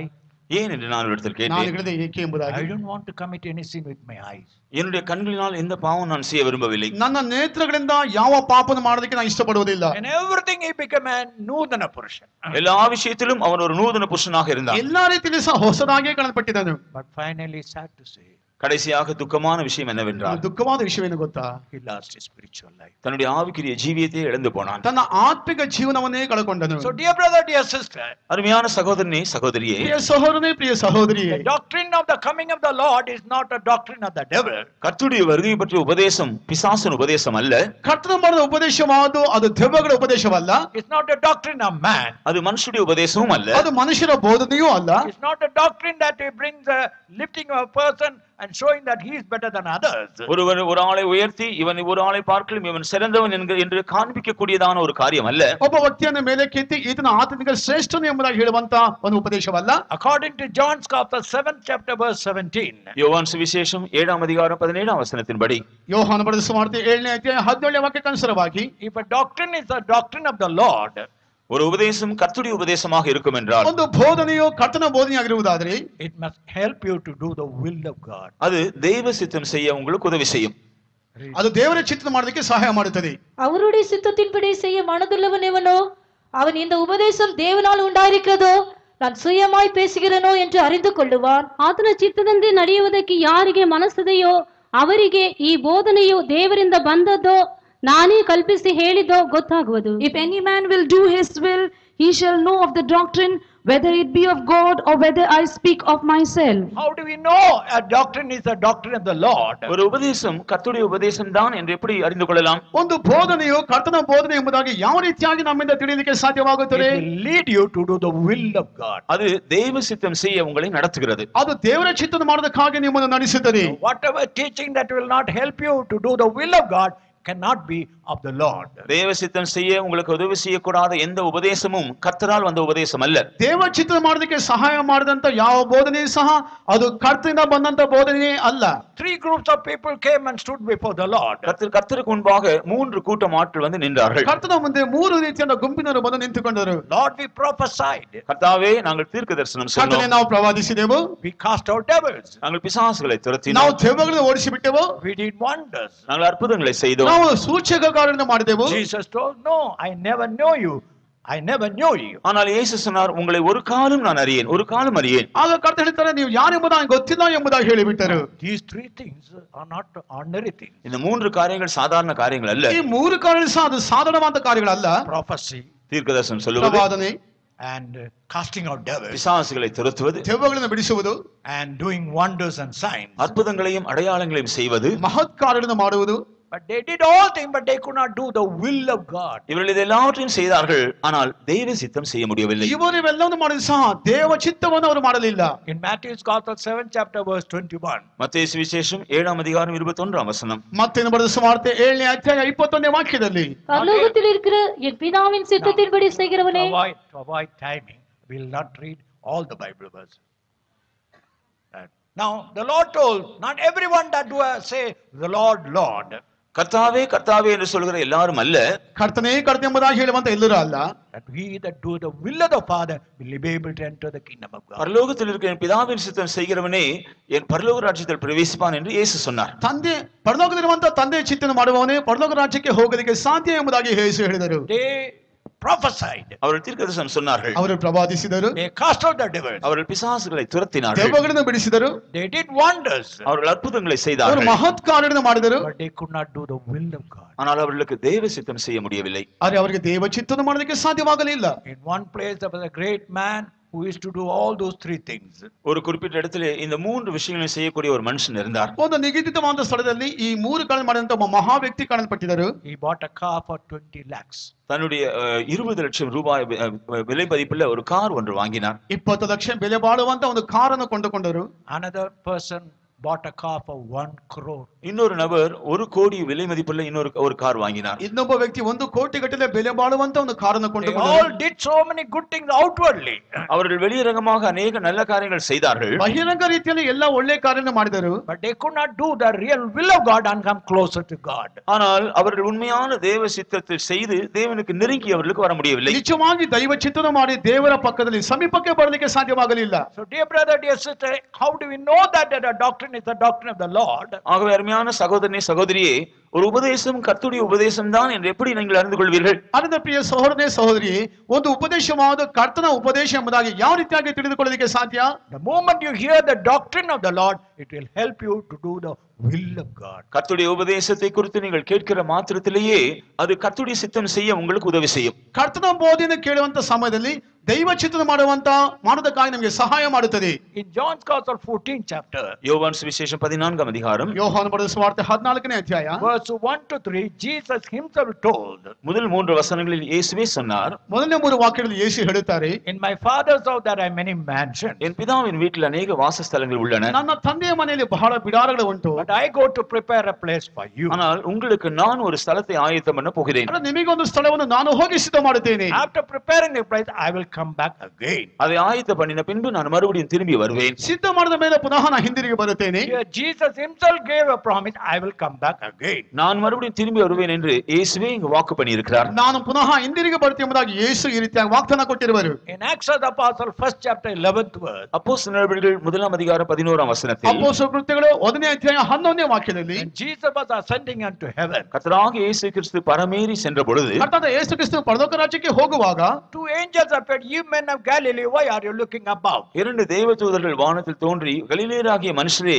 நீங்கள் வானத்தை அண்ணாந்து பார்க்கிறது என்ன என்று சொன்னார்கள். ಇಬ್ಬರು ದೇವದೂತರು ಅಲ್ಲಿ ಕಾಣಲ್ಪಟ್ಟು ಗಲಿಲೆಯ ಮನುಷ್ಯರೇ ನೀವು ಯಾವುದಕ್ಕಾಗಿ ಆಕಾಶವನ್ನು ದೃಷ್ಟಿಸಿ ನೋಡುತ್ತೀರಿ ಎಂಬುದಾಗಿ ಹೇಳಿದರು. This same Jesus whom you saw ascending will come back again. உங்களுடைய கண்களுக்கு முன்பாக எடுத்துக்கொள்ளப்பட்ட இந்த இயேசு மறுபடியும் திரும்பி வருவார். ಈ ಯೇಸು ಯಾವ ರೀತಿಯಾಗಿ ಪರಲೋಕ ರಾಜ್ಯಕ್ಕೆ ಆರೋಹಣವಾಗಿ ಹೋದರು ಪುನಃ ಆತನು ಬರುತ್ತಾರೆ. In 1 Thessalonians 4th chapter, 1 தெசலோனிக்கேயர் 4ஆம் அதிகாரம் ಮೊದಲನೇ ತೆಸಲೋನಿಕದವರಿಗೆ 4ನೇ ಅಧ್ಯಾಯದಲ್ಲಿ 16 and 17. 16 17 வசனங்கள். 16ನೇ 17ನೇ ವಾಕ್ಯದಲ್ಲಿ Read it. ஏனெனில் கர்த்தர் தாமே ஆரவாரத்தோடும் பிரதான தூதனுடைய சத்தத்தோடும் தேவ எக்காலத்தோடும் வானத்திலிருந்து இறங்கி வருவார். அப்பொழுது கிறிஸ்துவுக்குள் மரித்தவர்கள் முதலாவது எழுந்திருப்பார்கள். பின்பு உயிரோடு இருக்கும் நாமும் கர்த்தருக்கு எதிர்கொண்டு போக மேகங்கள் மேல் அவர்களோட கூட ஆகாயத்தில் எடுத்துக்கொள்ளப்பட்டு இவ்விதமாய் எப்பொழுதும் கர்த்தருடனே கூட இருப்போம். ಕರ್ತನು ತಾನೇ ಆಜ್ಞಾಘೋಷದೊಡನೆಯೂ ಪ್ರಧಾನ ದೂತನ ಶಬ್ದದೊಡನೆಯೂ ದೇವರ ತುತ್ತೂರಿ ಧ್ವನಿಯೊಡನೆಯೂ ಆಕಾಶದಿಂದ ಇಳಿದು ಬರುವುದನ್ನು, ಆಗ ಕ್ರಿಸ್ತನಲ್ಲಿರುವ ಸತ್ತವರು ಮೊದಲು ಎದ್ದು ಬರುವರು. ಆಮೇಲೆ ಜೀವದಿಂದಿರುವ ನಾವು ಅಂತರಿಕ್ಷದಲ್ಲಿ ಕರ್ತನನ್ನು ಎದುರುಗೊಳ್ಳುವುದಕ್ಕಾಗಿ ಆತನ ಸಂಗಡಲೇ ಮೇಘವಾಹನರಾಗಿ ಪಕ್ಕನೆ ಒಯ್ಯಲ್ಪಡುವೆವು. ಹೀಗಾಗಿ ನಾವು ಸದಾಕಾಲವು ಕರ್ತನ ಜೊತೆಯಲ್ಲಿರುವೆವು. For the Lord himself shall descend from heaven with a shout, with the voice of the archangel and with the trump of God, and the dead in Christ shall rise first. Then we which are alive and remain shall be caught up together with him in the clouds to meet the Lord in the air, and so shall we ever be with the Lord. First of all, Jesus himself told, I will come back again. முதலாவதாக இயேசு தாமே நான் மறுபடியும் திரும்பி வருவேன் என்று சொன்னார். ಮೊಟ್ಟಮೊದಲು ಯೇಸು ತಾನೇ ಹೇಳುವಾಗ ನಾನು ಹಿಂದಿರುಗಿ ಬರುತ್ತೇನೆ ಎಂಬುದಾಗಿ ಹೇಳಿದರು. Second, angels told he will come back again. இரண்டாவதாக தேவ தூதர்கள் அவர் மறுபடியும் திரும்பி வருவார் என்று சொன்னார்கள். ಎರಡನೇದಾಗಿ ದೇವದೂತರು ಹೇಳಿದರು ಆತನು ಹಿಂದಿರುಗಿ ಬರುತ್ತಾನೆ ಎಂಬುದಾಗಿ. Third, apostles believed that he would come again. மூன்றாவதாக அப்போஸ்தலர்கள் அவர் மறுபடியும் திரும்பி வருவார் என்று விசுவாசித்தார்கள். ಮೂರನೇದಾಗಿ ಅಪೊಸ್ತಲರು ಸಹ ಆತನು ಹಿಂದಿರುಗಿ ಬರುತ್ತಾನೆ ಎಂಬಂತ ನಿರೀಕ್ಷೆಯನ್ನು ಹೊಂದಿದರು. So these three things confirm it is the doctrine of the Lord. இந்த மூன்று வசனங்கள் இந்த உபதேசம் கர்த்தருடைய உபதேசம் தான் என்கிறதை உறுதிப்படுத்துகிறது. ಈ ಮೂರು ವಾಕ್ಯಗಳು ಸಹ ಈ ಒಂದು ವಾಕ್ಯಗಳು ಕರ್ತನ ಉಪದೇಶ ಎಂಬುದಾಗಿ ಅದು ನಿರೂಪಿಸುತ್ತದೆ. Now, if it is the doctrine of the Lord, இது கர்த்தருடைய உபதேசம் என்றால் ಇದು ಕರ್ತನ ಬೋಧನೆ ಎಂಬುದಾಗಿ ಹೇಳುವುದಾದರೆ it must have a base, it must have a foundation on which he can tell this is the word of the Lord. இதற்கு ஒரு அடிப்படை அல்லது ஒரு அஸ்திபாரம், இது தேவனுடைய வசனம் தான் என்று சொல்வதற்கேற்ற ஒரு அடிப்படையான ஒரு காரியம் இருக்க வேண்டும். ಇದಕ್ಕೊಂದು ತಳಹದಿಯಾದ ಅಡಿಪಾಯವಾದ ದೇವರ ವಾಕ್ಯ ನಿಶ್ಚಯ ಎಂಬುದಾಗಿ ತೋರಿಸುವುದಕ್ಕಾಗಿ ಒಂದು ತಳಹದಿ ಕಾಣಪಡಬೇಕು. In Luke's also 24th chapter, Lucas விசேஷம் 24ஆம் அதிகாரம் ಲೂಕನು ಬಳಸುವ 24ನೇ ಅಧ್ಯಾಯ 25 to 27, 25ஆம் வசனம் முதல் 27ஆம் வசனம் முடிய நாம் படித்து பார்த்தால் 25ನೇ ವಾಕ್ಯದಿಂದ 27ನೇ ವಾಕ್ಯದ ತನಕ ಓದುವುದಾದರೆ two disciples were going towards Emmaus. இரண்டு சீஷர்கள் எம்மாவு என்ற பட்டணத்தை நோக்கி சென்றார்கள். ಎಮ್ಮಾಹು ಎಂಬಂತ ಒಂದು ಊರಿಗೆ ಇಬ್ಬರು ಶಿಷ್ಯರು ಹೋಗುತ್ತಿದ್ದರು.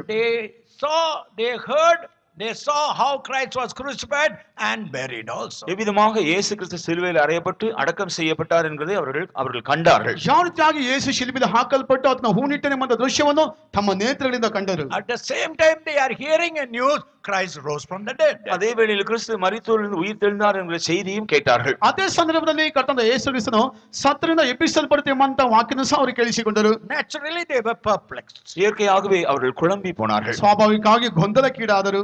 Christ went and joined them. கிறிஸ்துவோ கடந்து போய் அவரோடு சேர்ந்து கொண்டார். ಕ್ರಿಸ್ತನು ಹೋಗಿ ಅವರ ಬಳಿ He ಸೇರಿಕೊಂಡರು. could have told, why are you worried? I am the same person who they crucified and buried, and now I am again. நீங்கள் ஏன் குழம்பி இருக்கிறீர்கள்? சிலுவையில் அறையப்பட்டு மரித்து உயிர் தெழுந்த கிறிஸ்து நான் தான் என்று அவர் நேரடியாக சொல்லியிருக்கலாம். ನೀವು ಯಾವುದಕ್ಕಾಗಿ ಕಳವಳ ಪಡುತ್ತೀರಿ? ನಾನು ಸತ್ತು ಶಿಲುಬೆಗೆ ಹಾಕಲ್ಪಟ್ಟು ಸತ್ತು ಎಬ್ಬಿಸಲ್ಪಟ್ಟ ಯೇಸು ನಾನು ಎಂಬುದಾಗಿ ನೇರವಾಗಿ ಹೇಳಿರಬಹುದಾಗಿತ್ತು.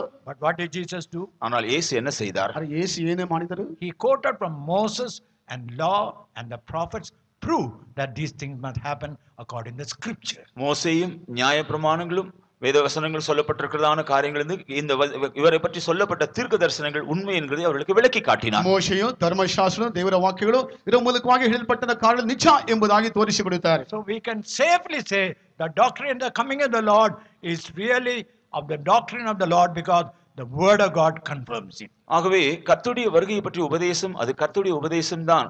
ஏனென்றால் வேத வசனம் அதற்கு அடிப்படையாக இருக்கிறபடினால் அது உண்மை என்று நாம் உறுதியாக சொல்லலாம். ಆದ್ದರಿಂದ ದೇವರ ಉಪದೇಶವಾದ ಕರ್ತನಾದ ಯೇಸು ಕ್ರಿಸ್ತನ ಮಾಡಿದ ಉಪದೇಶವಾದ ದೇವರ ವಾಕ್ಯದ ತಳಹದಿಯಲ್ಲಿ ಕಾಣಪಡುವಂತಹ ಬೋಧನೆ ಎಂಬುದಾಗಿ ನಾವು ಧೈರ್ಯವಾಗಿ ನಿರೂಪಿಸಬಹುದು. In 1 Corinthians 15 chapter verses 3 and 4.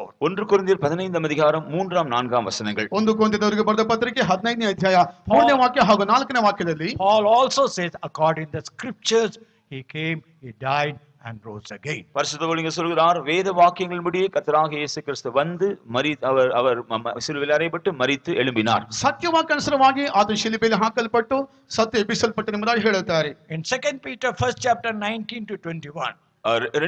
2 பேதுரு 1ஆம் அதிகாரம் 19ஆம் வசனம் முதல் 21ஆம் வசனம் முடிய நாம் படித்து பார்த்தால் 2 ಪೇತ್ರ 1ನೇ ಅಧ್ಯಾಯ 19ನೇ ವಾಕ್ಯನ ಓದುವಾಗ Peter also says we have one proof that sure word of prophecy or the word of God. நமக்கு ஒரே அத்தாட்சி உண்டு, அதுதான் உறுதியான தீர்க்க தரிசன வசனமாகிய தேவனுடைய வசனம் என்று சொல்கிறார். ನಮಗೊಂದು ಪುರಾವೆ ಉಂಟು, ಅದೇ ನಿಜವಾದ ದೇವರ ವಾಕ್ಯದ ಪ್ರವಾದನೆ ವಾಕ್ಯ ಎಂಬುದಾಗಿ ತೋರಿಸಿಕೊಡುತ್ತಾರೆ. Jesus quoted the scriptures. இயேசு கிறிஸ்து வேத வசனங்களை சுட்டி காட்டினார். ಯೇಸು ಕ್ರಿಸ್ತನ ದೇವರ ವಾಕ್ಯವನ್ನು ತೋರಿಸಿಕೊಡುತ್ತಾರೆ. Paul quoted the scriptures. பரிசுத்த பவுல் வேத வசனங்களை சுட்டி காண்பித்தார். ಸಂತ ಪೌಲನು ಸಹ ದೇವರ ವಾಕ್ಯವನ್ನು ಎತ್ತಿ ತೋರಿಸುತ್ತಾರೆ. Peter quoted the scriptures. பேதுருவும் கூட தேவனுடைய வசனத்தை சுட்டி காண்பிக்கிறார். ಪೇತ್ರನು ಸಹ ದೇವರ ವಾಕ್ಯವನ್ನು ಎತ್ತಿ ತೋರಿಸಿಕೊಡುತ್ತಾನೆ. So we stand today on trusting the word of God and say the doctrine of the coming of the Lord is the doctrine of the Lord. கர்த்தருடைய வருகை பற்றிய உபதேசம் கர்த்தருடைய உபதேசம் தான் என்கிறதை வேத வசனத்தின் மேல் அத்தாட்சியாக நின்று கொண்டு நாங்கள் உறுதியாக சொல்கிறோம். ದೇವರ ಕರ್ತನ ಯೇಸು ಕ್ರಿಸ್ತ ಮಾಡಿದ ವಾಕ್ಯಗಳು ದೇವರ ಉಪದೇಶಗಳು ಎಂಬುದಾಗಿ ದೇವರ ವಾಕ್ಯದ ಆಧಾರಗೊಂಡು ನಾವು ಧೈರ್ಯವಾಗಿ ಹೇಳುತ್ತೇವೆ. In 2 Timothy 3rd chapter 16th verse, 2 தீமோத்தேயு 3ஆம் அதிகாரம் 16ஆம் வசனம், 2 ತಿಮೋಥಿ 3ನೇ ಅಧ್ಯಾಯ 16ನೇ ವಾಕ್ಯದಲ್ಲಿ, this word of God is inspired of God.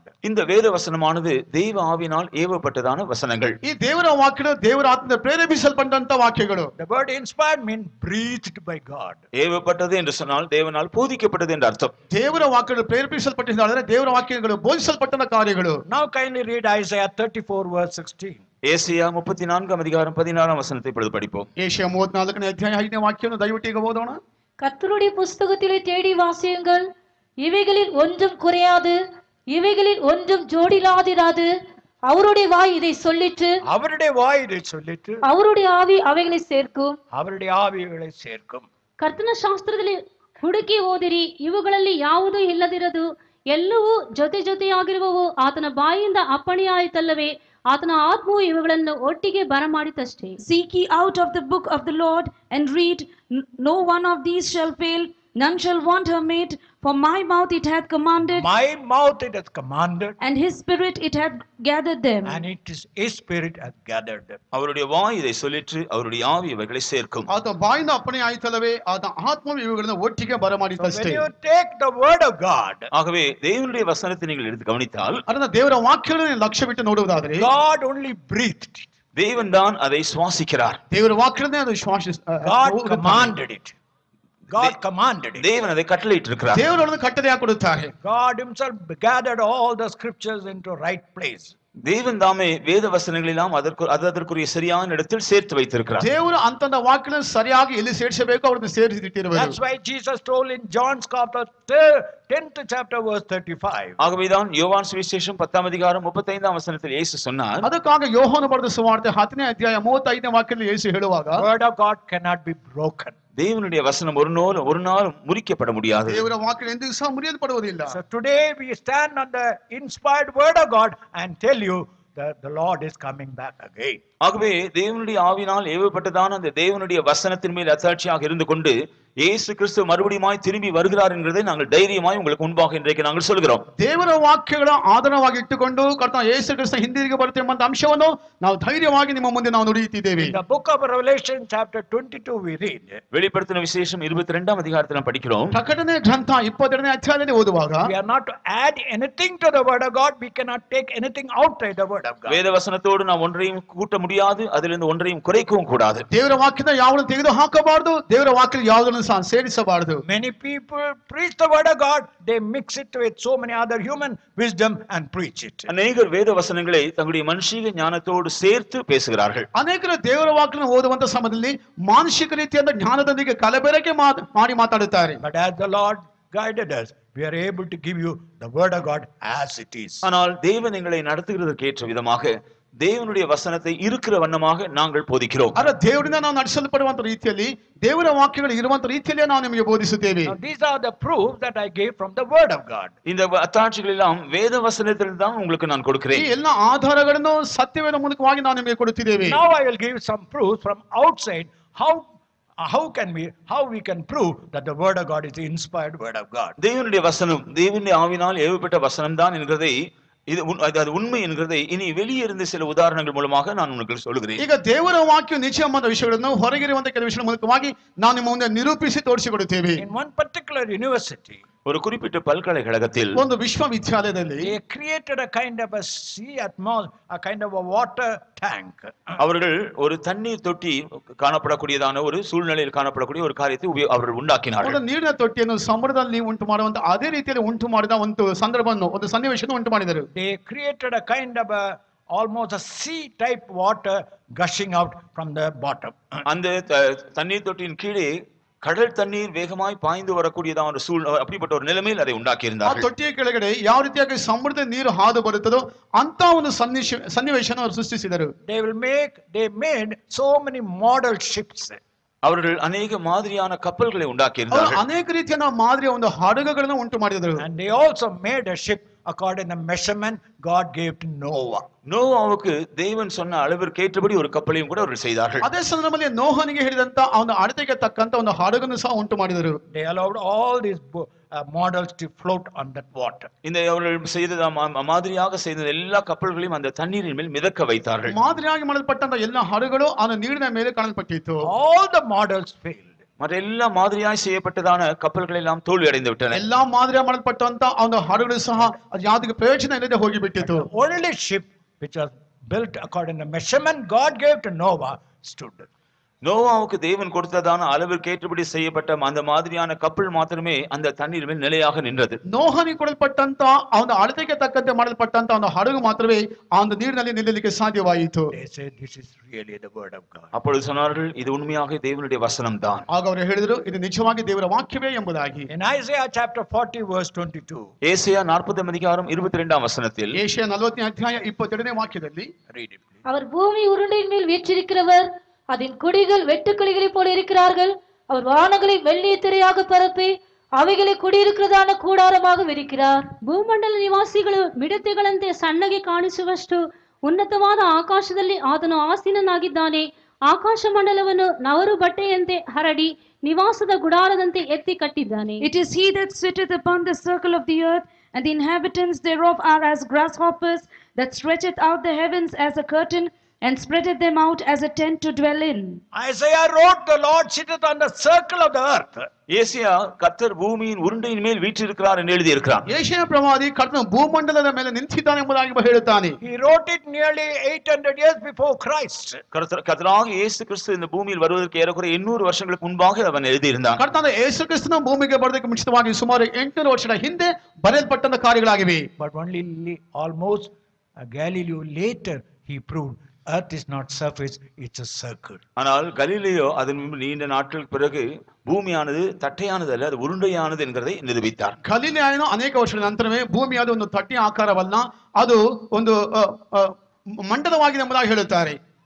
In Genesis 3rd chapter 19th verse, ஆதியாகமம் 3ஆம் அதிகாரம் 19ஆம் வசனத்தில் ಆದಿಕಾಂಡ 3ನೇ ಅಧ್ಯಾಯ 19ನೇ ವಾಕ್ಯದಲ್ಲಿ God told Adam, தேவன் ஆதாமுக்கு சொன்னார், ದೇವರು ಆದಾಮನಿಗೆ ಹೇಳಿದರು, you are dust. நீ மண்ணா இருக்கிறாய். ನೀನು ಧೂಳಾಗಿದ್ದಿ. So a scientist took a lump of clay. ஆகவே விஞ்ஞானிகள் ஒரு களிமண்ணை கொஞ்சம் எடுத்து ವಿಜ್ಞಾನಿಗಳು ಸ್ವಲ್ಪ ಜೇಡಿ ಮಣ್ಣನ್ನು ಕೈಯಲ್ಲಿ ತೆಗೆದುಕೊಂಡು They began to analyze the chemicals in that clay. அந்த களிமண்ணில் இருக்கிறதான தாது பொருட்களை ரசாயன பொருட்களை ஆராய்ந்து ಆ பார்த்தார்கள். ಜೇಡಿ ಮಣ್ಣಲ್ಲಿ ಕಂಡುಬರುವಂತಹ ರಸಾಯನ ವಸ್ತುಗಳನ್ನು ಅವರು ಕಂಡುಹಿಡಿದರು. They found out these particular chemicals. அவர்கள் ஒரு குறிப்பிட்ட ரசாயன பொருளை கண்டுபிடித்தார்கள். ಅವರು ಇಂಥ ಒಂದು ನಿರ್ದಿಷ್ಟವಾದ ರಸಾಯನ ವಸ್ತುಗಳನ್ನು ಕಂಡುಹಿಡಿದರು. First of all, calcium. முதலாவதாக கால்சியம், ಮೊದಲಾಗಿ ಕ್ಯಾಲ್ಸಿಯಂ, Second, phosphorus. இரண்டாவதாக பாஸ்பரம், ಎರಡನೇದಾಗಿ ಫಾಸ್ಫರಸ್, Third, potassium. மூன்றாவது பொட்டாசியம், ಮೂರನೇದಾಗಿ ಪೊಟ್ಯಾಷಿಯಂ, Fourth, sodium. நான்காவது சோடியம், ನಾಲ್ಕನೇದಾಗಿ ಸೋಡಿಯಂ, Fifth, magnesium. ஐந்தாவதாக மெக்னீசியம், ಐದನೇದಾಗಿ ಮ್ಯಾಗ್ನೀಷಿಯಂ, Sixth, iron. ஆறாவதாக இரும்பு, ಆರನೇದಾಗಿ ಕಬ್ಬಿಣ, Seventh, oxygen. ஏழாவதாக ஆக்சிஜன், ಏಳನೇದಾಗಿ ಆಮ್ಲಜನಕ, Eighth, chlorine. எட்டாவதாக குளோரின், ಎಂಟನೇದಾಗಿ ಕ್ಲೋರಿನ್, Ninth, carbon. ஒன்பதாவதாக கார்பன், ಒಂಬತ್ತನೇದಾಗಿ ಕಾರ್ಬನ್, 10th, hydrogen. பத்தாவதாக ஹைட்ரஜன், ಹತ್ತನೇದಾಗಿ ಹೈಡ್ರೋಜನ್, 11th, nitrogen. 11வது நைட்ரஜன், 11ನೇದಾಗಿ ನೈಟ್ರೋಜನ್, 4th, sulfur. அதன் பின்பு கந்தகம். ನಂತರ sulphur. All these chemicals were found in a man's body also. இந்த எல்லா ரசாயன பொருட்களும் மனுஷனுடைய சரீரத்திலும் ಈ காணப்படுகிறது. ಎಲ್ಲ ರಸಾಯನ ವಸ್ತುಗಳು ಸಹ ಮನುಷ್ಯನ ದೇಹದಲ್ಲಿ ಕಂಡುಬಿಡುತ್ತಿವೆ. So when God told you are a dust, it is not an imagination, it is a scientifically proved message. ஆகவே தேவன் மனுஷனை பார்த்து நீ மண்ணா இருக்க என்று சொல்லும் பொழுது அதே இது ஒரு கற்பனை கதை அல்ல, ವಿಜ್ಞಾನ ರೀತಿಯಲ್ಲಿ ನಿರೂಪಿக்கப்பಟ್ಟದಾன ஒரு உண்மையாகும். ದೇವರ ಮನುಷ್ಯನ ನೋಡಿ ನೀವು ಮಣ್ಣಾಗಿದೆ ಎಂದು ಹೇಳಿದ್ದಾರೆ, ಏನನ್ನು ಉಂಟು ಮಾಡಲ್ಪಟ್ಟಂತ ಒಂದು ಕಥೆಯಲ್ಲ, ಅದು ನಿಜವಾಗಿ ದೇವರ ವಾಕ್ಯದಿಂದ ಹೇಳಲ್ಪಟ್ಟಂತ ಕಾರ್ಯಗಳೇ. There are many proofs, but I will give only one more proof. இதே போல இன்னும் அநேக அத்தாட்சிகள் உண்டு, அது ஆதாரங்கள் ಉಂಟು. இன்னும் ஒரே ஒரு அத்தாட்சியை நான் ಈ ಕಾಣ್ಬಿக்கிறேன். ರೀತಿಯಾಗಿ ಎಷ್ಟೋ ಪುರಾವೆಗಳು ಉಂಟು, ಆದರೆ ಇನ್ನೊಂದು ಪುರಾವೆಯನ್ನು ನಿಮ್ಮ ಮುಂದೆ ಇಡುತ್ತೇನೆ. Read Ecclesiastes 1st chapter verse 6. பிரசங்கி 1ஆம் அதிகாரம் 6ஆம் வசனத்தை படிப்போம். ಪ್ರಸಂಗಿ 1ನೇ ಅಧ್ಯಾಯ 6ನೇ ವಾಕ್ಯವನ್ನು ಓದೋಣ. காற்று தெற்கே போய் வடக்கே சுற்றி சுழன்று சுழன்று அடித்து தான் சுற்றின இடத்துக்கே திரும்பவும் வரும். The wind goeth toward the south and turneth about unto the north. It whirleth about continually, and the wind returneth again according to its circuits. ಗಾಳಿಯು ತೆಂಕಣಕ್ಕೆ ಬೀಸಿ ಬಡಗಣಕ್ಕೆ ತಿರುಗುವುದು, ಅದು ತಿರುಗುತ್ತಾ ಹೋಗಿ ತಿರುಗುತ್ತಾ ಬರುವುದು. Scientists have found out. விஞ்ஞானிகள் கண்டுபிடித்தார்கள். ವಿಜ್ಞಾನಿಗಳು ಈ ರೀತಿಯಾಗಿ ಕಂಡುಹಿಡಿದವರು. The wind starts from here, go to the north equator. காற்று புறப்பட்டு வட துருவத்திற்கு போகிறது. ಗಾಳಿ ಅದು ಹೊರಟು ಅದು ಉತ್ತರ ದಿಕ್ಕಿಗೆ ಹೋಗುತ್ತದೆ and come back to South Pole. மறுபடியும் அது தென் துருவத்துக்கு வருகிறது. ನಂತರ ಅದು ದಕ್ಷಿಣ ದಿಕ್ಕಿಗೆ ಬರುತ್ತದೆ. It makes a kind of a circuit. அது ஒரு இதே போல ஒரு வட்டத்தை அது உருவாக்குகிறது. ಅದು ಸಹ ಸುತ್ತುತ್ತಾ ಬರುತ್ತದೆ. They found it only 17th century about this circling. இவ்விதமாக காற்று ஒரு சுற்றி சுற்றி ஒரு வட்டம் போல வருகிறது என்கிறதை 17ஆம் நூற்றாண்டில் தான் கண்டுபிடித்தார்கள். ಇಂಥ ಗಾಳಿ ಸುತ್ತುತ್ತಾ ಬರುತ್ತೆ ಎಂಬ ಅಂಶವನ್ನು 17ನೇ ಶತಮಾನದಲ್ಲಿ ಕಂಡುಹಿಡಿದರು. And they also found out the wind has got a specific pattern by which it rotates. காற்றானது அது சுழன்று வருவதற்கு அதற்கேற்றதான ஒரு முறை இருக்கிறது என்கிறதை அவர்கள் கண்டுபிடித்தார்கள். ಗಾಳಿ ಅದು ಸುತ್ತುತ್ತಾ ಬರುವಂತ ಒಂದು ಬರುತ್ತದೆ ಎಂಬ ಅಂಶವನ್ನು ಸಹ ಅವರು ಕಂಡುಹಿಡಿದರು. They found out in 19th century that wind has got a pattern on which pattern only it swirls around. 19ஆம் நூற்றாண்டில் தான் காற்று அது சுழன்று வருவதற்குரிய அது ஒரு மாதிரி அது இருக்கிறது, அதன்படி தான் அது சுழன்று வருகிறது என்பதை கண்டுபிடித்தார்கள். 19ನೇ ಶತಮಾನದಲ್ಲಿ ಗಾಳಿ ಸುತ್ತುವುದಕ್ಕೆ ಒಂದು ಮಾದರಿ ಉಂಟು, ಅದಕ್ಕೆ ಅನುಸಾರವಾಗಿ ಅದು ಸುತ್ತುತ್ತಾ ತಿರುಗುತ್ತಾ ಬರುತ್ತೆ ಎಂಬ ಅಂಶವನ್ನು ಕಂಡುಹಿಡಿದರು. But 3000 years before Christ, ஆனால் கர்த்தராகிய இயேசு 3000 years before us, ஏறக்குறைய நமக்கு 3000 வருஷங்களுக்கு முன்பாக, ಸುಮಾರು ನಮಗೆ 3000 ವರ್ಷಗಳ ಹಿಂದೆಯೇ Solomon wrote that wind goes from north and come back to south. சாலமோன் காற்றானது தெற்கிலிருந்து வடக்கு போய் மறுபடியும் சுழன்று தெற்குக்கு வருகிறது என்று எழுதி வைத்திருக்கிறார். ಸಾಲಮೋನನು ದಕ್ಷಿಣ ದಿಕ್ಕಿನಿಂದ ಉತ್ತರಕ್ಕೆ ಹೋಗಿ ಪುನಃ ಅದು ಹಿಂದಿರುಗಿ ಬರುತ್ತದೆ ಎಂಬುದಾಗಿ ಹೇಳಿರುವರು. So one by one now they are able to prove the word of God is not written by men out of imagination, it's really inspired of God. இப்படிப்பட்டதான சம்பவங்கள் ஒன்றன் பின் ஒன்றாக நடக்கிறது மூலமாக தேவனுடைய வசனமானது மனுஷனுடைய கற்பனையினால் எழுதப்பட்டதல்ல, அது ஆவியினால் எழுதப்பட்ட வசனங்கள் என்கிறதை அவர்கள் நிரூபித்துக் கொண்டு வருகிறார்கள். ಒಂದೊಂದು ವಾಕ್ಯವನ್ನು ಗಮನಿಸುವಂತ ಸಮಯದಲ್ಲಿ ಮನುಷ್ಯನ ಊಹಾಪೋಹಕ್ಕನುಸಾರವಾಗಿ ಬರೆಯಲ್ಪಟ್ಟ ವಾಕ್ಯಗಳೆಲ್ಲ ದೇವರ ಆತ್ಮದ ಪ್ರೇರಿತವಾಗಿ ಬರೆಯಲ್ಪಟ್ಟ ವಾಕ್ಯಗಳಾಗಿವೆ. Also we will be meditating about the prophecies which are being fulfilled in our own lifetime. நம்முடைய ஜீவிய காலத்திலேயே நிறைவேறி இருக்கிறதான தீர்க்க தரிசனங்களை குறித்து நாம் கவனிப்போம். ನಮ್ಮ ಜೀವಮಾನ ಕಾಲದಲ್ಲಿ ನೆರವೇರಿಸಲ್ಪಟ್ಟಿರುವಂತಹ ಕೆಲವು ಒಂದು ಪ್ರವಾದಿ ವಾಕ್ಯಗಳನ್ನು ಸಹ ನಾವು ಗಮನಿಸಬಹುದು. And also the world events confirm the word of God is inspired of the word of God. உலகத்தில் நடக்கிற சம்பவங்கள் கூட வேத வசனம் தேவனுடைய ஆவியினால் ஏவப்பட்டு எழுதப்பட்டது என்கிறதை நிரூபிக்கின்றன. ಲೋಕದಲ್ಲಿ ನಡೆಸಲ್ಪಡುವಂತಹ ಘಟನೆಗಳು ಸಹ ದೇವರ ವಾಕ್ಯಗಳು ದೇವರ ಆತ್ಮದ ಪ್ರೇರೇಪಿಸಲ್ಪಟ್ಟ ಬರೆಯಲ್ಪಟ್ಟ ಕಾರಣ ಎಂಬುದಾಗಿ ನಾವು ನೆನೆಸಿಕೊಳ್ಳಬಹುದು. Dear brother, dear sister, அருமையான சகோதரனே சகோதரியே, ಪ್ರಿಯ ಸಹೋದರಿ, this word you are believing, this word you are reading is not a human imagination word. நீங்கள் விசுவாசிக்கிறதும் நீங்கள் படிக்கிறதுமான இந்த வேத வசனம் மனுஷனுடைய கற்பனையினாலோ மனுஷனுடைய பிரயாசத்தினால் எழுதப்பட்ட காரியங்கள் அல்ல. ನೀವು ನಂಬುವಂತ ಓದುವಂತ ಸತ್ಯವೇದ ವಾಕ್ಯಗಳು ಮನುಷ್ಯನ ಕಾಲ್ಪಿತವಾದ ಕಾರ್ಯಗಳಲ್ಲ ಎಂಬುದಾಗಿ ನೆನೆಸಿಕೊಳ್ಳಬೇಕು. It's God's inspired word. இது தேவனுடைய ஆவியினால் ஏவப்பட்டு எழுதப்பட்ட வசனங்கள். ಇದು ದೇವರ ಆತ್ಮನ ಮೂಲಕವಾಗಿ ಪ್ರೇರೇಪಿಸಲ್ಪಟ್ಟು ಬರೆಯಲ್ಪಟ್ಟಂತ ದೇವರ ವಾಕ್ಯಗಳಾಗಿವೆ. Those who believe that it's God's inspired word, இது தேவனுடைய ஆவியினால் எழுதப்பட்ட வசனம் தான் என்று விசுவாசிக்கிறவர்கள், ಇದು ದೇವರ ಆತ್ಮನಿಂದ ಪ್ರೇರೇಪಿಸಲ್ಪಟ್ಟು ಬರೆಯಲ್ಪಟ್ಟ ವಾಕ್ಯ ಎಂಬುದಾಗಿ ನಂಬುವುದಾದರೆ kindly take up your Bible in the right hand உங்களுடைய வேதத்தை வலது கரத்தில் எடுத்துக்கொள்ளுங்கள். ನಿಮ್ಮ ಸತ್ಯವನ್ನು ಬಲ ಕೈಯಲ್ಲಿ ತೆಗೆದುಕೊಳ್ಳಿರಿ, and lift it up. அதை நீங்கள் உயர்த்தி காட்டுங்கள். ಅದರ ಮೇಲೆ ಎತ್ತಿ ತೋರಿಸಿರಿ. Hallelujah! Hallelujah! So today we are standing not on human doctrine but on the word of God. இன்றைக்கு நாங்கள் மனுஷனுடைய போதனை அல்ல, தேவனுடைய உபதேசத்தில் நாங்கள் நின்று ಇಂದು கொண்டிருக்கிறோம். ಮನುಷ್ಯನ ಬೋಧನೆಯಲ್ಲ, ದೇವರ ವಾಕ್ಯದ ಮೇಲೆ ನಾವು ನೆಲೆ ನಿಂತಿದ್ದೇವೆ. Who is this God? இந்த தேவன் யார்?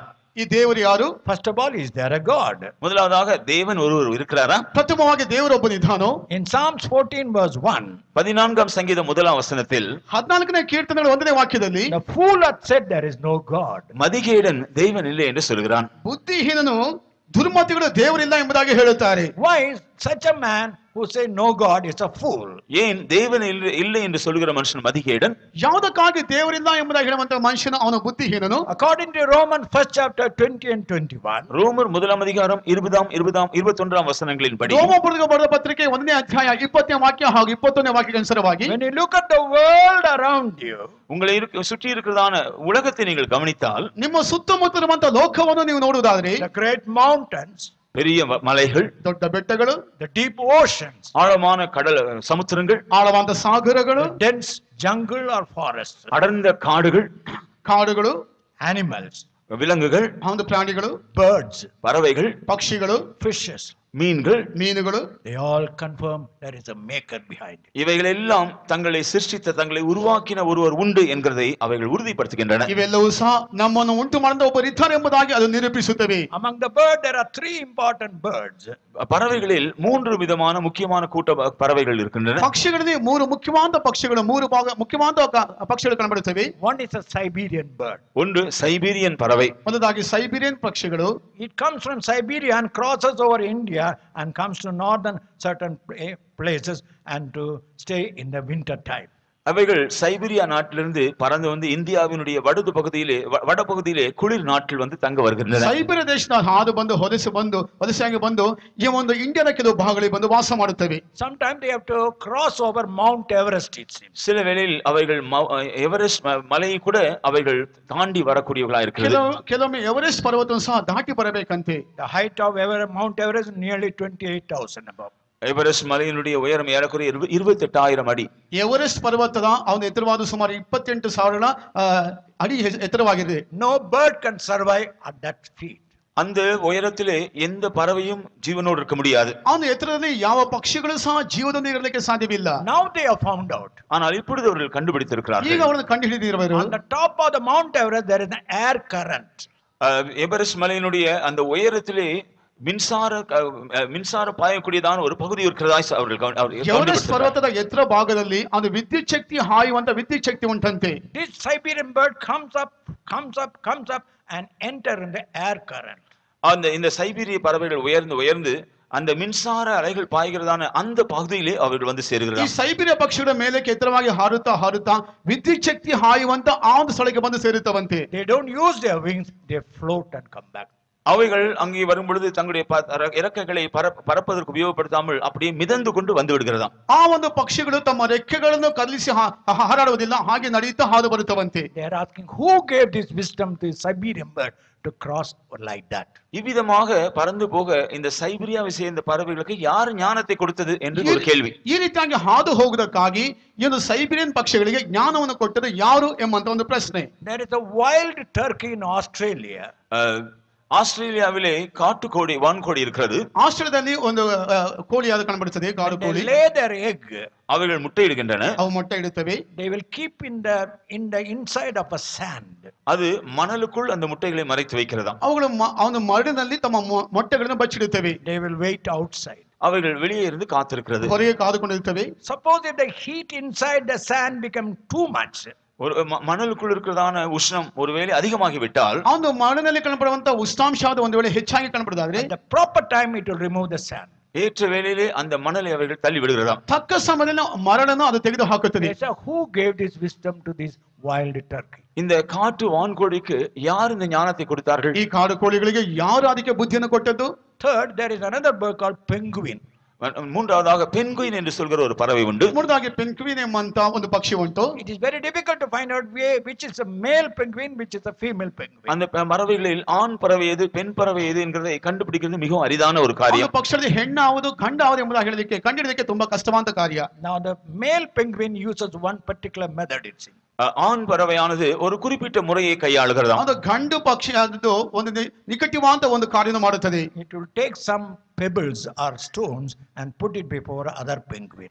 அவைகள் சில கற்கள் குழாங்கற்களை எடுத்து அதை மற்ற பெண்குயின் பறவைகளுக்கு முன்பாக போடுவோம். ಕೆಲವು ಕಲ್ಲುಗಳನ್ನು ತೆಗೆದು ಅವನು ಇನ್ನೊಂದು ಪಕ್ಷಿಯ ಮುಂದೆ ಹಾಕುತ್ತವಂತೆ. If that other penguin is a male penguin, அந்த எந்த பறவைகளுக்கு முன்பாக அந்த கற்களை போடுவது அதுவும் மேல் பறவை அதுவும் ஆண் பறவையா இருந்தால் ಯಾವ ಪಕ್ಷಿಗಳ ಮುಂದೆ ಈ ಒಂದು ಕಲ್ಲನ್ನು ಹಾಕುತ್ತದೋ ಅದು ಸಹ ಗಂಡು ಪಕ್ಷಿ ಆಗಿರುವುದಾದರೆ it will kick and throw that stone.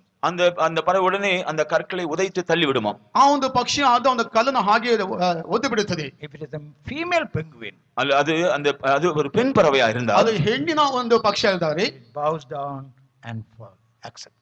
அதை அப்படியே தலை குனிந்து அதை ஏற்றுக்கொள்ளுமாம். ತಲೆಬಾಗಿ ಅವಳನ್ನು ಅಂಗೀಕರಿಸುತ್ತದೆ. Who gave this wisdom? யார் இதற்கு இந்த ஞானத்தை கொடுத்தார்கள் என்று கேள்வி. ಇವುಗಳಿಗೆ ಜ್ಞಾನವನ್ನು ಕೊಟ್ಟದ್ದು ಯಾರು? Look at your own body. உங்களுடைய சொந்த சரீரத்தையே பாருங்களேன். ನಿಮ್ಮ ಸ್ವಂತ ದೇಹವನ್ನು ನೋಡಿರಿ. There is a heart called only 450 grams weight. ஏறக்குறைய 450 கிராம் எடையுள்ள ஒரு இருதயம் உங்களுக்கு இருக்கிறது. 450 ಗ್ರಾಮನ ಒಂದು ಹೃದಯವಾದ ನಿಮ್ಮಲ್ಲಿ ಕಾಣಬರುತ್ತದೆ. If you lived up to 70 years in this world, இந்த உலகத்திலே நீங்கள் ஏறக்குறைய 70 வருஷம் ஜீவிப்பீர்கள் என்றால், ಈ ಲೋಕದಲ್ಲಿ 70 ವರ್ಷಗಳು ನೀವು ಜೀವಿಸುವುದಾದರೆ, you would have pumped nearly 3 lakh tons of blood from your heart. உங்களுடைய இருதயத்திலிருந்து ஏறக்குறைய 3 லட்சம் டன் எடையுள்ள ரத்தத்தை அது பம்ப் செய்கிறதா. ನಿಮ್ಮ ಹೃದಯದಲ್ಲಿ 3 ಲಕ್ಷ ಟನ್ನಿನ ಗಟ್ಟಲಿರುವಂತ ಆ ಒಂದು ರಕ್ತವನ್ನು ಅದು ಒತ್ತಡವನ್ನು ಕೊಡುತ್ತದೆ. Can you believe it? நீங்கள் அதை விசுவாசிக்க முடிகிறதா? ಅವಳು ನಂಬಲಿಕ್ಕೆ ಸಾಧ್ಯವೋ? All your body are full of the nerves. உங்களுடைய சரீரம் முழுவதும் நரம்புகளினால் நிறைந்திருக்கிறது. ನಿಮ್ಮ ದೇಹವೆಲ್ಲ ನರಗಳಿಂದ ಆವರಿಸಲ್ಪಟ್ಟಿವೆ. If they take one point of the nerve and go on stretch forth it, அதனுடைய ஒரு நரம்பின் ஒரு பகுதியை எடுத்து அதை அப்படியே இழுத்து கொண்டு போனால், ಒಂದು ಭಾಗ ನರವನ್ನು ತೆಗೆದುಕೊಂಡು ಹಾಗೆ ಎಳೆಯುತ್ತಾ ಹೋಗುವುದಾದರೆ, it will be 90,000 kilometer length. அது ஏறக்குறைய 90,000 கிலோமீட்டர் நீளமுள்ளதாக இருக்கிறது. ಸುಮಾರು 90,000 ಕಿಲೋಮೀಟರ್ ದೂರವಾಗಿ ಕಾಣಬರುತ್ತದೆ ಅಂತೆ. Your whole body have got blood stream. உங்கள் சரீரம் முழுவதும் இரத்த குழாய்கள் இருக்கின்றன. ನಿಮ್ಮ ದೇಹದೆಲ್ಲ ಒಂದು ರಕ್ತದ ಕೊಳಾಯಿ ಕಾಣப்படுತ್ತವೆ. What is the length of the blood stream? அந்த இரத்த குழாய்களுடைய நீளம் எவ்வளவு தெரியுமா? ಆ ರಕ್ತ ಕೊಳವೆಗಳ ಆ ಒಂದು ಉದ್ದವು ಎಷ್ಟು ಗೊತ್ತಾ? 1,12,000 kilometers. 1,12,000 கிலோமீட்டர் நீளம். 1,12,000 ಕಿಲೋಮೀಟರ್ ದೂರ. Look at your own stomach. உங்களுடைய சொந்த வயிற்றை பாருங்கள். ನಿಮ್ಮ ಸ್ವಂತ ಒಂದು ಹೊಟ್ಟೆಯನ್ನು ನೋಡಿರಿ. 30,000 glands are there. 30,000 glands are there. 30,000 சுரப்பிகள் ಅದಕ್ಕುள்ள இருக்கிறதாம். 30,000 ಗ್ರಂಥಿಗಳು ಕಾಣಬರುತ್ತವೆ.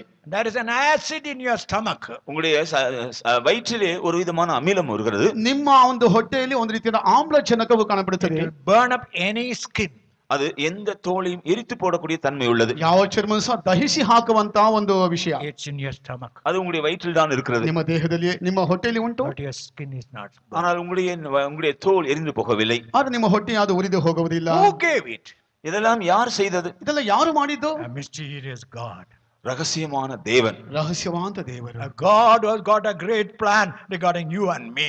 அந்த தேவனுக்கு உங்களை குறித்தும் என்னை குறித்தும் ஒரு பெரிய திட்டம் இருக்கிறது. ಅಂತ ದೇವರಿಗೆ ನಿಮ್ಮನ್ನು ಕುರಿತಾಗಿ ನನ್ನನ್ನು ಕುರಿತಾಗಿ ದೊಡ್ಡ ಒಂದು ಉದ್ದೇಶ ಉಂಟು. That's why in Hebrews 11 chapter 6th verse we read. ஆகவேதான் எபிரேயர் 11ஆம் அதிகாரம் 6ஆம் வசனத்திலே நாம் படிக்கிறோம். ಅದಕ್ಕಾಗಿ ಹಿಬ್ರಿಯರ ಗ್ರಂಥ 11ನೇ ಅಧ್ಯಾಯ 6ನೇ ವಾಕ್ಯದಲ್ಲಿ ಓದುವಾಗ, விசுவாசம் இல்லாமல் தேவனுக்கு பிரியமாயிருப்பது கூடாத காரியம்.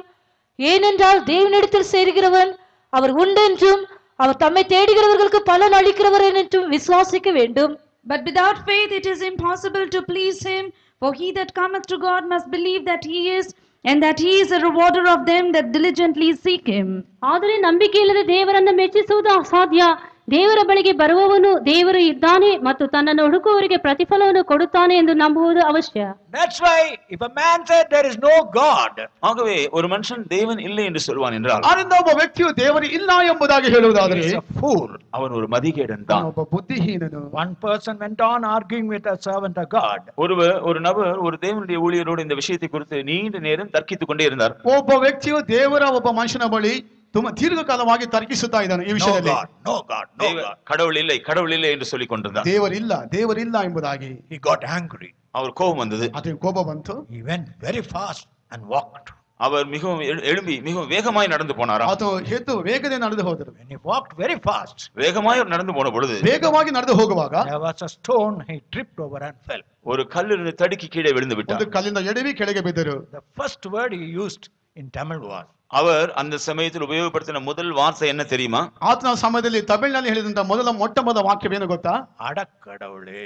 அடக்கடவுளே. ಅರೆ ಕಡವಲೇ. அப்ப இந்த பிரசங்கர் கேட்டார், 1 மணி நேரம் நீங்க என்னோட தர்க்கம் பண்ணங்கள கடவுள் இல்லைன்னு முதல் வார்த்தை கீழே விழுந்தோடனே சொன்ன வார்த்தை அடக்கடவுளே. Then the preacher told him, you have been arguing with me for 1 hour, but when you fell down, the first word you uttered is ಅಡಕಡவுளே. 1 ಗಂಟೆ ಕಾಲ ನನ್ನ ಬಳಿ ದೇವರಿದೆ ಎಂಬುದಾಗಿ ತರ್ಕ ಮಾಡಿದ್ರಿ, ಕೆಳಗೆ ಬಿದ್ದ ತಕ್ಷಣ ಹೇಳಿದಂತ ಮಾತು ದೇವರೇ, ಅಯ್ಯೋ ದೇವರೇ ಎಂಬುದಾಗಿ. So dear brother, dear sister, never say there is no God. ஆகையால் அருமையான சகோதரனே சகோதரியே, தேவன் இல்லை என்று சொல்லவே வேண்டாம். ಆರಿಂದ ಪ್ರಿಯ ಸಹೋದರನೇ ದೇವರಿಲ್ಲ ಎಂಬುದಾಗಿ ಹೇಳಬೇಡಿರಿ. Philip asked the Lord Jesus Christ. Philip கர்த்தராகிய இயேசு கிறிஸ்துவினிடத்தில் கேட்டான். ಕರ್ತನಾದ ಯೇಸು ಕ್ರಿಸ್ತನ ಫಿಲಿಪ್ಪನು ಈ ರೀತಿಯಾಗಿ ಕೇಳಿದನು, Lord, show us the Father. தேவனே இயேசு ஆண்டவரே எங்களுக்கு பிதாவை காண்பியும். ಕರ್ತನೇ ದೇವರನ್ನು ನಮಗೆ ತೋರಿಸು. In John's Gospel 14th chapter, யோவான் சுவிசேஷம் 14ஆம் அதிகாரம் ಯೋಹಾನ ಬರೆದ ಸುವಾರ್ತೆ 14ನೇ ಅಧ್ಯಾಯ 9 and 10 we read. 9, 10 வசனங்களை நாம் படிக்கிறோம். 9, 10 ವಾಕ್ಯಗಳಲ್ಲಿ, அதற்கு இயேசு, பிலிப்புவே, இவ்வளவு காலம் நான் உங்களுடன் கூட இருந்தும் நீ என்னை அறியவில்லையா? என்னை கண்டவன் பிதாவை கண்டான். அப்படி இருக்க பிதாவை எங்களுக்கு காண்பியும் என்று நீ எப்படி சொல்கிறாய்? நான் பிதாவிலும் பிதா என்னிலும் இருக்கிறதை நீ விசுவாசிக்கிறது இல்லையா? நான் உங்களுடனே சொல்லுகிற வசனங்களை என் சுயமாய் சொல்லவில்லை. என்னிடத்தில் வாசமாயிருக்கிற பிதாவானவரே இந்த ಕ್ರಿಯೆகளை செய்து வருகிறார். ಯೇಸು ಅವನಿಗೆ, ಫಿಲಿಪ್ಪನೇ, ನಾನು ಇಷ್ಟು ದಿವಸ ನಿಮ್ಮ ಸಂಗಡ ಇದ್ದರೂ ನೀನು ಇನ್ನೂ ನನ್ನನ್ನು ಅರಿತುಕೊಳ್ಳಲಿಲ್ಲವೇ? ನನ್ನನ್ನು ನೋಡಿದವನು ತಂದೆಯನ್ನು ನೋಡಿದ್ದಾನೆ. ನಮಗೆ ತಂದೆಯನ್ನು ತೋರಿಸೆಂದು ನೀನು ಹೇಳುವುದು ಹೇಗೆ? ನಾನು ತಂದೆಯಲ್ಲಿದ್ದೇನೆ, ತಂದೆಯು ನನ್ನಲ್ಲಿದ್ದಾನೆ ಎಂದು ನೀನು ನಂಬುವುದಿಲ್ಲವೋ? ನಾನು ನಿಮಗೆ ಹೇಳುವ ಮಾತುಗಳನ್ನು ನನ್ನಷ್ಟಕ್ಕೆ ನಾನೇ ಆಡುವುದಿಲ್ಲ. ತಂದೆಯು ನನ್ನಲ್ಲಿ ಇದ್ದುಕೊಂಡು ತನ್ನ ಕ್ರಿಯೆಗಳನ್ನು ನಡೆಸುತ್ತಾನೆ. Jesus saith unto him, Have I been so long time with you, and yet hast thou not known me, Philip? He that hath seen me hath seen the Father. And how sayest thou then, Shewest the Father? Believest thou not that I am in the Father, and the Father in me? The words that I speak unto you, I speak not of myself, but the Father that dwelleth in me, he doeth the works. There is a God. ஒரு தேவன் உண்டு. ಒಬ್ಬ ದೇವರು ಇರುವರು. How can we know that God? நாம் எப்படி அந்த தேவனை அறிந்து கொள்ள முடியும்? ಆ ದೇವರನ್ನು ನಾವು ಯಾವ ರೀತಿಯಾಗಿ ತಿಳಿದುಕೊಳ್ಳಲಿಕ್ಕೆ How ಸಾಧ್ಯ? can we see that God? நாம் எப்படி அந்த தேவனை பார்க்க ಆ முடியும்? ದೇವರನ್ನು ನಮ್ಮಿಂದ ಹೇಗೆ ಕಾಣಲಿಕ್ಕೆ ಸಾಧ್ಯ? Jesus told, He who has seen me has seen God the Father. என்னை கண்டவன் பிதாவை கண்டான் என்று இயேசு சொன்னார். ನನ್ನನ್ನು ನೋಡಿದವನು ತಂದೆಯನ್ನು ನೋಡಿದನು ಎಂಬುದಾಗಿ ಯೇಸು ಹೇಳಿರುವರು. So in Jesus we find our true character of our God. இயேசுவில் தான் தேவனுடைய உண்மையான குணாதிசயத்தை நாம் காணலாம். ಯೇಸುವಿನ ಬಳಿ ನಿಜವಾದ ದೇವರ ಗುಣಾತಿಶಯಗಳನ್ನು ಕಾಣಲಿಕ್ಕೆ ಸಾಧ್ಯವಾಗುತ್ತದೆ. That's why in Hebrews 1st chapter 3rd verse we read. ஆகவேதான் எபிரேயர் 1 அதிகாரம் 3 வசனத்தை நாம் படிக்கும் ಅದನ್ನು பொழுது ಇಬ್ರಿಯರಿಗೆ ಬರೆದ ಗ್ರಂಥ 1ನೇ ಅಧ್ಯಾಯ 3ನೇ ವಾಕ್ಯದಲ್ಲಿ He is the express image of our God. அவர் தேவனுடைய அதே தற்சொரூபமாக இருக்கிறார். ದೇವರ ಅದೇ ಒಂದು ಸ್ವರೂಪವಾಗಿ ಕಾಣಬಿಡುತ್ತಾರೆ. But this Jesus, when he came into the world, இந்த இயேசு பூமியில் வந்த பொழுது ಈ ಯೇಸು ಭೂಮಿಗೆ ಬರುವಾಗ people could not understand that he was God himself. அவர் தேவன்தான் என்று ஜனங்களால் விளங்கிக் கொள்ள முடியவில்லை. ಆತನೇ ದೇವರು ಎಂಬುದಾಗಿ ಜನರಿಂದ ಗ್ರಹಿಸಿಕೊಳ್ಳಲಿಕ್ಕೆ ಸಾಧ್ಯವಾಗಲಿಲ್ಲ. He asked the disciple, what do people say about me? ಶಿಷ್ಯರಿடத்திலே ஜனங்கள் என்னை யார் என்று சொல்கிறார்கள் என்று கேட்டார். ಶಿಷ್ಯರ ಬಳಿ ಜನರು ನನ್ನನ್ನು ಏನೆಂಬುದಾಗಿ ಭಾವಿಸುತ್ತಾರೆ ಎಂಬುದಾಗಿ ಕೇಳಿದಾಗ They say one of the prophets. அவர்கள் சொன்னார்கள், சிலர் உம்மை தீர்க்கதரிசி என்று ಅವರು சொல்கிறார்கள். ಹೇಳಿದ ಕೆಲವರು ಪ್ರವಾದಿ ಎಂಬುದಾಗಿ ಹೇಳುತ್ತಾರೆ. Or John the Baptist. சிலர் உன்னை யோவான் ஸ்நானகர் என்று சொல்கிறார்கள். ಸ್ನಾನಕ ನಾನು ಯೋಹಾನ ಎಂಬುದಾಗಿ ಕೆಲವರು ಹೇಳುತ್ತಾರೆ. Then Jesus, what do you say about me? அதன் பின்பு சீஷரிடத்திலே நீங்கள் என்னை யார் என்று சொல்கிறீர்கள் என்று கேட்டார். ಆಗ ಶಿಷ್ಯರ ಬಳಿ ಕೇಳಿದ್ರೆ ನೀವು ನನ್ನನ್ನು ಕುರಿತಾಗಿ ಏನು ಹೇಳುತ್ತೀರಿ? Peter wrote, thou art a son of God. பேதுரு சொன்னார், நீ ஜீவனுள்ள தேவனுடைய குமாரன். ಪೇತ್ರನು ಹೇಳ್ತಾನೆ, ನೀನು ನಿಜವಾಗಿ ದೇವರ ಕುಮಾರನಾಗಿದ್ದೀ. So today, my brother, my sister, ஆகவே இன்றைக்கு என் அருமையான சகோதரனே சகோதரியே, ನನ್ನ ಪ್ರಿಯ ಸಹೋದರನೇ ಸಹೋದರಿಯೇ, you may believe in Jesus. நீங்கள் இயேசுவை விசுவாசிக்கலாம். ನೀವು ಯೇಸುವನ್ನು ನಂಬಬಹುದು. You may believe he was a great teacher and a great what they call saint in the world. அவர் ஒரு பெரிய பரிசுத்தவான், ஒரு பெரிய போதகர் என்று நீங்கள் விசுவாசிக்கலாம். ಆತ ಒಬ್ಬ ದೊಡ್ಡ ಸಂತನೋ ಬೋಧಕನೆಂಬುದಾಗಿ ನೀವು ನೆನೆಸಿಕೊಳ್ಳಬಹುದು. But as long as you don't believe he is God, you cannot really enjoy the blessings of God. அவர் உண்மையான தேவன் என்கிறது நீங்கள் விசுவாசிக்காத பட்சத்தில் அவரை உங்களுடைய ஜீவியத்தில் அனுபவிக்க முடியாது. ಆತ ನಿಜವಾಗಿ ದೇವರೆಂಬುದಾಗಿ ನೀವು ತಿಳಿದುಕೊಳ್ಳದೆ ಹೋಗಿದ್ದಾರೆ, ನಿಮ್ಮ ಜೀವಿತದಲ್ಲಿ ದೇವರ ಆಶೀರ್ವಾದವನ್ನು ಅನುಭವಿಸಲಿಕ್ಕೆ ಸಾಧ್ಯವಿಲ್ಲ. In Isaiah 53rd chapter verses 1 and 2, ஏசாயா 53 அதிகாரம் முதல் 2 வசனங்களில், ಯೆಶಾಯ 53ನೇ ಅಧ್ಯಾಯ 1-2 ವಾಕ್ಯಗಳಲ್ಲಿ he came into the world. அவர் இந்த உலகத்தில் வந்தார். ಆತ ಲೋಕಕ್ಕೆ ಬಂದರು. He had no beauty or any attraction. அவருக்கு எந்த அழகும் வசீகரிக்கக்கூடியதான எந்த உருவமும் இல்லை. ಆಕರ್ಷಿಸುವಂತ ಯಾವ ರೀತಿಯಂತ ಅಂದ ಚಂದಗಳು ಆತನಿಗೆ ಕಾಣಬರಲಿಲ್ಲ. He was a root hidden in the earth. அவர் வறண்ட நிலத்தில் மறைந்திருந்ததான ஒரு வேராக இருந்தார். ಒಣ ನೆಲದೊಳಗೆ ಇರುವಂತ ಬೇರಿನ ಹಾಗೆ ಕಾಣಲ್ಪಟ್ಟಿದ್ದರು. But when he in the New Testament, when he was walking on the road, ஆனால் புதிய ஏற்பாட்டிலே அவர் சாலைகளில் கடந்து சென்ற பொழுது, ಹೊಸ ಒಡಂಬಡಿಕೆಯಲ್ಲಿ ಆತ ದಾರಿಯಲ್ಲಿ ನಡೆದು ಹೋಗುತ್ತಿರುವಂತ ಸಂದರ್ಭಗಳಲ್ಲಿ John the Baptist cried, "Lo, this is the Lamb of God who beareth the sins of the whole world." யோவான் ஸ்நானகர் அவரை பார்த்து, இதோ உலகத்தின் பாவங்களை சுமந்து தீர்க்கிற தெய்வ ஆட்டுக்குட்டி என்று சொன்னான். ಸ್ನಾನಿಕನಾದ ಯೋಹಾನ ಆತ ನೋಡಿ ಇಡೀ ಲೋಕದ ಪಾಪವನ್ನು ಹೊತ್ತು ತೀರಿಸುವಂತ ಇದೋ ಒಂದು ಯಜ್ಞದ ಕುರಿಮರಿ ಎಂಬುದಾಗಿ ಹೇಳುತ್ತಾರೆ. And in Revelation 19th chapter we read, வெளிப்படுத்தல் 19 அதிகாரத்தில் நாம் படிக்கிறோம், ಪ್ರಕಟಣೆ ಗ್ರಂಥ 19ನೇ ಅಧ್ಯಾಯದಲ್ಲಿ ಓದುತ್ತೀವಿ, "He is the Lord of lords, he is the King of kings." அவர் கர்த்தாதி கர்த்தரும் ராஜாதி ராஜாவுமானவர். ಆತ ರಾಜಾದಿ ರಾಜನು ಕರ್ತಾದಿ ಕರ್ತನಾಗಿರುವರು. And in the Revelation 21 chapter verse 2 we read, வெளிப்படுத்தல் 21 அதிகாரம் 2 வசனத்தை நாம் படிக்கிறோம், ಪ್ರಕಟಣೆ ಗ್ರಂಥ 21ನೇ ಅಧ್ಯಾಯ 2ನೇ ವಾಕ್ಯದಲ್ಲಿ, the church is waiting for the bridegroom. சபையானது மணவாளனுக்காக காத்திருக்கிறது. ಸಭೆಯಾದು ಮೊದಲಿಂಗನಿಗಾಗಿ ಕಾದಿದೆ. So in Jesus we see the Father, இயேசுவில் நாம் பிதாவை காண்கிறோம். ಯೇಸುವಿನಲ್ಲಿ ತಂದೆಯನ್ನು ಕಾಣಲಿಕ್ಕೆ ಸಾಧ್ಯ. He is the Lamb of God. அவர் தேவனுடைய ஆட்டுக்குட்டி. ಅದು ದೇವರ ಕುರಿಮರಿ. He is the hidden root. அவர் மறைந்திருக்கிற வேர். ಅದು ಮರೆಯಾಗಿರುವಂತ ಬೇರು. And in him, John says, we find the glory of the Father dwelleth in him. அவருக்குள் பிதாவினுடைய மகிமை வாசமாய் இருக்கிறது என்று யோவான் சொல்கிறான். ಅದರ ತಂದೆಯ ಪ್ರಭಾವ ವಾಸವಾಗಿದೆ ಎಂಬುದಾಗಿ ಯೋಹಾನ ಹೇಳುತ್ತಾರೆ. And he is the one King of kings. அவர் ராஜாதி ராஜா. ಆತನು ರಾಜಾಧಿರಾಜನು. The Lord of lords. கர்த்தாதி கர்த்தா. ಕರ್ತಾದಿ ಕರ್ತನು. He is the bridegroom. அவர் மணவாளன். ಆತನೇ ಮೊದಲಿಂಗನು. So this Jesus we are waiting for. இந்த இயேசுவுக்காக தான் நாம் காத்திருக்கிறோம். ಈ ಯೇಸುಗಾಗಿ ನಾವು ಕಾದುಕೊಂಡಿದ್ದೇವೆ. The bride waiteth for the bridegroom. மணவாட்டி மணவாளனுக்காக காத்திருக்கிறார். ಮೊದಲಿಗತಿಯಾದವಳು ಮೊದಲಿಂಗನಿಗಾಗಿ ಕಾದಿರುವಳು. In the first century, முதலாம் நூற்றாண்டில் ಮೊದಲನೇ ಶತಮಾನದಲ್ಲಿ Christians were hunted people. கிறிஸ்தவர்கள் என்று சொன்னால் அவர்கள் அடைக்கப்பட்டவர்களாக இருந்தார்கள். ಕ್ರೈಸ್ತರು ಎಂಬುದಾಗಿ ಹೇಳಿದ್ದಾರೆ, ಅವರು ಮುಚ್ಚಲ್ಪಟ್ಟವರಾಗಿದ್ದರು. They could not worship God publicly. அவர்கள் வெளியரங்கமாக தேவனை ஆராதிக்க முடியவில்லை. ಬಹಿರಂಗ ರೀತಿಯಲ್ಲಿ ದೇವರನ್ನು ಆರಾಧಿಸಲಿಕ್ಕೆ ಸ್ವಾತಂತ್ರ್ಯವಿಲ್ಲ. They worship God in the jungles and catacombs. அவர்கள் காடுகளிலும் குகைகளிலும் தான் அவர்கள் கர்த்தரை ஆராதித்தார்கள். ಕಾಡುಗಳಲ್ಲಿ ಗುಹೆಗಳಲ್ಲಿ ಕರ್ತನ ಆರಾಧಿಸುತ್ತಾ ಬಂದರು. Wherever they went, they were persecuted. அவர்கள் போன இடங்களிலெல்லாம் உபத்திரவப்படுத்தப்பட்டார்கள். ಎಲ್ಲಿ ಹೋದರೂ ಅವರ ಸಂಕಟಗಳು ಹೆಚ್ಚಾಗಿತ್ತು. They were pilgrims. அவர்கள் பரதேசிகளாக ಅವರು இருந்தார்கள். ಪರದೇಶಿಗಳಾಗಿದ್ದರು. They can go in a city, but they cannot have the voting right. அவர்களுக்கு ஒரு பட்டணத்தில் போகலாம், ஆனால் அங்கே ஓட்டு போடக்கூடிய உரிமை கூட இல்லை. ಆದರೆ ಒಂದು ಪಟ್ಟಣಕ್ಕೆ ಹೋಗಬಹುದು, ಮತವನ್ನು ಚಲಾಯಿಸುವಂತ ಹಕ್ಕು ಸಹ ಅವರಿಗಿಲ್ಲ. In that time, அந்த வேளையில் ಆ ದಿನಗಳಲ್ಲಿ they were longing when Christ will come. எப்பொழுது கிறிஸ்து வருவார் என்று அவர்கள் ஏங்கிக் கொண்டிருந்தார்கள். ಯಾವಾಗ ಕ್ರಿಸ್ತನ ಬರುತ್ತದೆ ಎಂಬುದಾಗಿ ತವಕ ಪಡುತ್ತಿದ್ದರು. Suppose you are walking in a hot sun. நீங்கள் வெயில் சூடாக இருக்க அந்த உஷ்ணத்திலே நீங்கள் நடந்து செல்லும் பொழுது ಸೂರ್ಯನ ಉಷ್ಣಾಂಶ ಹೆಚ್ಚಾಗಿರುವಂತ ಸಮಯದಲ್ಲಿ ನೀವು ಹಾದು ಹೋಗುವಾಗ You will longing when I will go under a shade. எப்பொழுது நான் ஒரு நிழலுக்குள் போய் சேர்வேன் என்று நீங்கள் ஏங்கிக் கொண்டிருக்க மாட்டீர்களா? ಯಾವಾಗ ಒಂದು ನೆರಳಿನಲ್ಲಿ ಹೋಗಿ ನಾನು ಹೋಗುತ್ತೆ ಎಂಬುದಾಗಿ ನೀವು ತವಕ ಪಡುವುದಿಲ್ಲವೋ? So to the early church, it was not a mental theory, it was a need. They wanted a shade. ஆகவே முதலாம் நூற்றாண்டில் இருந்ததான தேவனுடைய ஜனங்களுக்கு அவர்கள் அறிவுக்கேற்றபடி ஒரு கொள்கை அல்ல, உண்மையாகவே கிறிஸ்து வர வேண்டும் என்கிறதை அவர்கள் வாஞ்சித்து அதற்காக அவளோடு இருந்தார்கள். ಆದರೆ ಪ್ರಥಮ ಶತಮಾನದಲ್ಲಿ ಜೀವಿಸಿದಂತ ಕ್ರೈಸ್ತರಿಗೆ ಏನೋ ತಮ್ಮ ಮನಸ್ಸಿನಲ್ಲಿ ಯೇಸು ಯಾವಾಗ ಬರ್ತಾರೆ ಎಂಬುದಾಗಿ ಯೋಚಿಸುವಂತ ಒಂದು ಸಿದ್ಧಾಂತವಾಗಿರಲಿಲ್ಲ.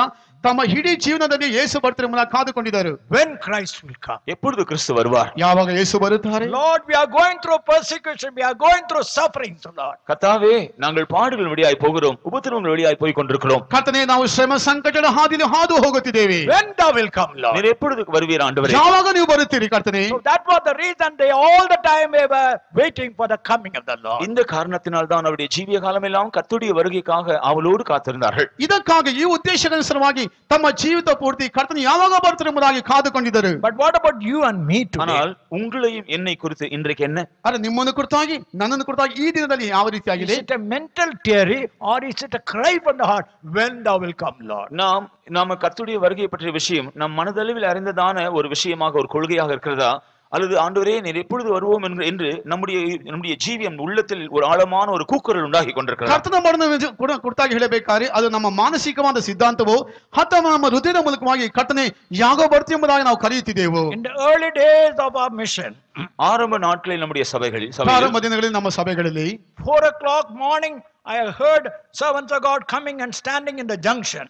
4 மணி காலை 4 மணிக்கு சாலையினுடைய சந்திப்புகளில் நம்முடைய ஊழியர்கள் வந்து நிற்பார்கள். ಮುಂಚೆ 4 ಗಂಟೆಗೆ ನಮ್ಮ ಸೇವಕರು 4 ರಸ್ತೆಗಳು ಕೂಡುವಂತ ಸ್ಥಳದಲ್ಲಿ ಹೋಗಿ ನಿಲ್ಲುತ್ತಾರೆ. Repent, the Lord is coming again. கர்த்தர் சீக்கிரமாய் வருகிறபடினால் மனம் திரும்புங்கள் என்று அவர்கள் சொல்வார்கள். ಕರ್ತನಾದ ಯೇಸು ಬೇಗನೆ ಬರುತ್ತಾನೆ ಎಂಬುದಾಗಿ ಹೇಳುತ್ತಿದ್ದರು. We who are from the church background, we cannot understand why these people are fanatics standing in the morning and say the Lord is coming back. மற்ற பெயர் கிறிஸ்தவ சபையின் பின்தளத்தில் நாங்கள் இருந்தபடினால் அந்த வேளையில் இந்த சத்தத்தை கேட்கும் பொழுது இந்த பைத்தியக்காரர்கள் ஏன் அதிகாலையில் இருந்து இப்படி சத்தம் போடுகிறார்கள் என்று நாங்கள் யோசிப்போம். ಆ ದಿನಗಳಲ್ಲಿ ನಾವು ನಾಮಧೇಯ ಕ್ರೈಸ್ತರಲ್ಲಿ ಕಾಣಲ್ಪಟ್ಟಿದ್ದೆವು. ಇವರು ಹುಚ್ಚರು ಯಾವುದಕ್ಕಾಗಿ ಮುಂಜಾನೆ ಬಂದು ಈ ರೀತಿಯಾಗಿ ಕೂಗಾಡುತ್ತಾರೆ ಎಂಬುದಾಗಿ ನಾವು ನೆನೆಸಿಕೊಳ್ಳುತ್ತಿದ್ದೆವು. Later when I became a believer, ஆனால் அதன் பின்பு இந்த சபையினுடைய விசுவாசியாக அங்கத்தினராக நான் மாறின பின்பு ನಂತರ ನಾನು ಈ ಸಭೆಯ ಒಂದು ವಿಶ್ವಾಸಿಯಾಗಿ ಮಾರ್ಪಟ್ಟ ನಂತರ I understood they were going through the trials and difficulty. They were longing when the Lord will come. அவர்கள் சோதனைகள் கஷ்டங்கள் வழியாக கடந்து போய் கொண்டபடினால் எப்பொழுது கர்த்தர் வருவார் என்று அவர்கள் அவளோடு ஏங்கிக் கொண்டிருந்தார்கள் என்பதை விளங்கிக் கொண்டேன். ಅವರು ಶ್ರಮ ಸಂಕಟಗಳ ಹಾದಿಯಲ್ಲಿ ಹಾದು ಹೋಗುತ್ತಿರುವುದರಿಂದ ಯಾವಾಗ ಯೇಸು ಬರ್ತಾರೆ ಎಂಬುದಾಗಿ ಅವರು ಕಾದು ಕೊಂಡಿರುವುದಾಗಿ ನಾನು ಅರ್ಥ ಮಾಡಿಕೊಂಡೆ. They were living in rented houses. அவர்கள் வாடகைக்குரிய வீடுகளில் தான் வாசம் ಅವರು செய்தார்கள். ಬಾಡಿಗೆ ಮನೆಗಳಲ್ಲಿ ವಾಸ ಮಾಡುತ್ತಿದ್ದರು. Some of the workers had hardly one set of clothes. அந்த நாட்டில் இருந்த ஊழியர்களுக்கெல்லாம் சிலருக்கு ஒரே ஒரு வஸ்திரம் தான், ஒரே ஒரு ஜோடி வஸ்திரம் தான் இருந்தது. ಆ ದಿನದಂತ ಸೇವಕರಿಗೆ ಒಂದು ಜೋಡಿ ವಸ್ತ್ರಗಳು ಮಾತ್ರವೇ ಕಾಣಲ್ಪಟ್ಟಿತ್ತು. Some of them had not even a chapel to walk about. சிலருக்கு நடப்பதற்கு காலணிகள், செருப்புகள் கூட இல்லை. ಕೆಲವರು ನಡೆಯಲಿಕ್ಕೆ ಪಾದರಕ್ಷೆಗಳು ಸಹ ಕಾಣಲ್ಪಟ್ಟದೇ ಇತ್ತು. In the faith home they will tell me to go and buy brinjal. விசுவாச வீட்டில் போய் கத்திரிக்காய் வாங்கி கொண்டு வா என்று சொல்வார்கள். ವಿಶ್ವಾಸ ಮಂದಿರದಿಂದ ಹೋಗಿ ಬದನೆಕಾಯಿಯನ್ನು ತೆಗೆದುಕೊಂಡು ಬಾ ಎಂಬುದಾಗಿ ಹೇಳುತ್ತಾರೆ. அந்த நாட்கள கத்திரிக்காய் ஒரு கூரா தான் தருவார்கள். In those days we can buy brinjals only as a bunch.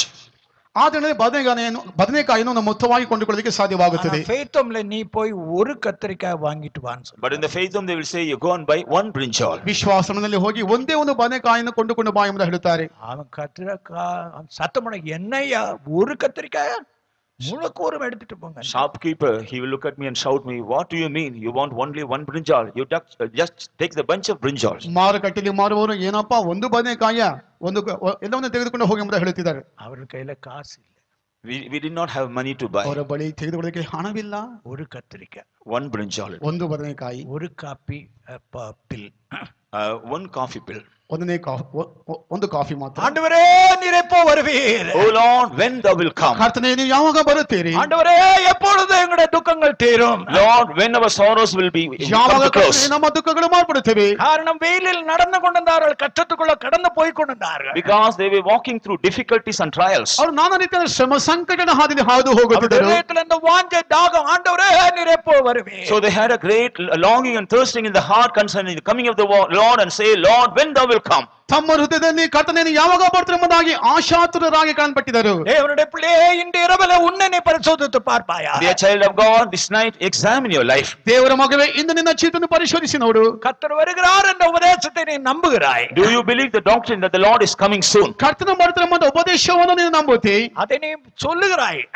You just say about it. ಅದು ಬರೀ ಮಾತಿನಿಂದ ಹೇಳುತ್ತಿದ್ದಿ. ஜீவியத்திலோ எவ்வளவுக்கு இந்த உலகத்துல சொகுசாக ஆடம்பரமா ஜீவிக்க முடியும் அவ்வளவா ஜீவிக்க ஆரம்பிக்கிறீர்கள். But you are trying to live in this world a comfortable and a luxurious life as far as possible. ಈ ಲೋಕದಲ್ಲಿ ಎಷ್ಟು ಭೋಗವಾಗಿ ಜೀವಿಸಲಿಕ್ಕೆ ಸಾಧ್ಯವೋ ಆ ರೀತಿಯಾಗಿ ಜೀವಿಸುತ್ತಾ ಇದೆ. இந்த 4 நாள் வேத பாடங்களிலே, In these 4 days Bible study, நீங்கள் அந்த கர்த்தருடைய வரைக்கு ஆயத்தப்பட்டால் அதுவே பெரிய ஒரு ஆசீர்வாதம். if you are getting prepared for the coming of the Lord, that will be a great blessing for you. ನೀವು ಕರ್ತನ ಮನೆಗೆ ಸಿದ್ಧರಾಗುತ್ತಾರೆ, ಅದೇ ದೊಡ್ಡ ಆಶೀರ್ವಾದವಾಗಿರುತ್ತದೆ. சில ஆண்டுகளுக்கு முன்பாக உத்தரகாஷி என்ற இடத்துல ஒரு பெரிய ஒரு பூகம் உண்டானது. A few years back there was a great earthquake in Uttarakashi. Uttarkashi ಎಂಬ ಸ್ಥಳದಲ್ಲಿ ದೊಡ್ಡ ಒಂದು ಭೂಕಂಪನ ಕೆಲವು ದಿನಗಳ ಹಿಂದೆ ಉಂಟಾಯಿತು.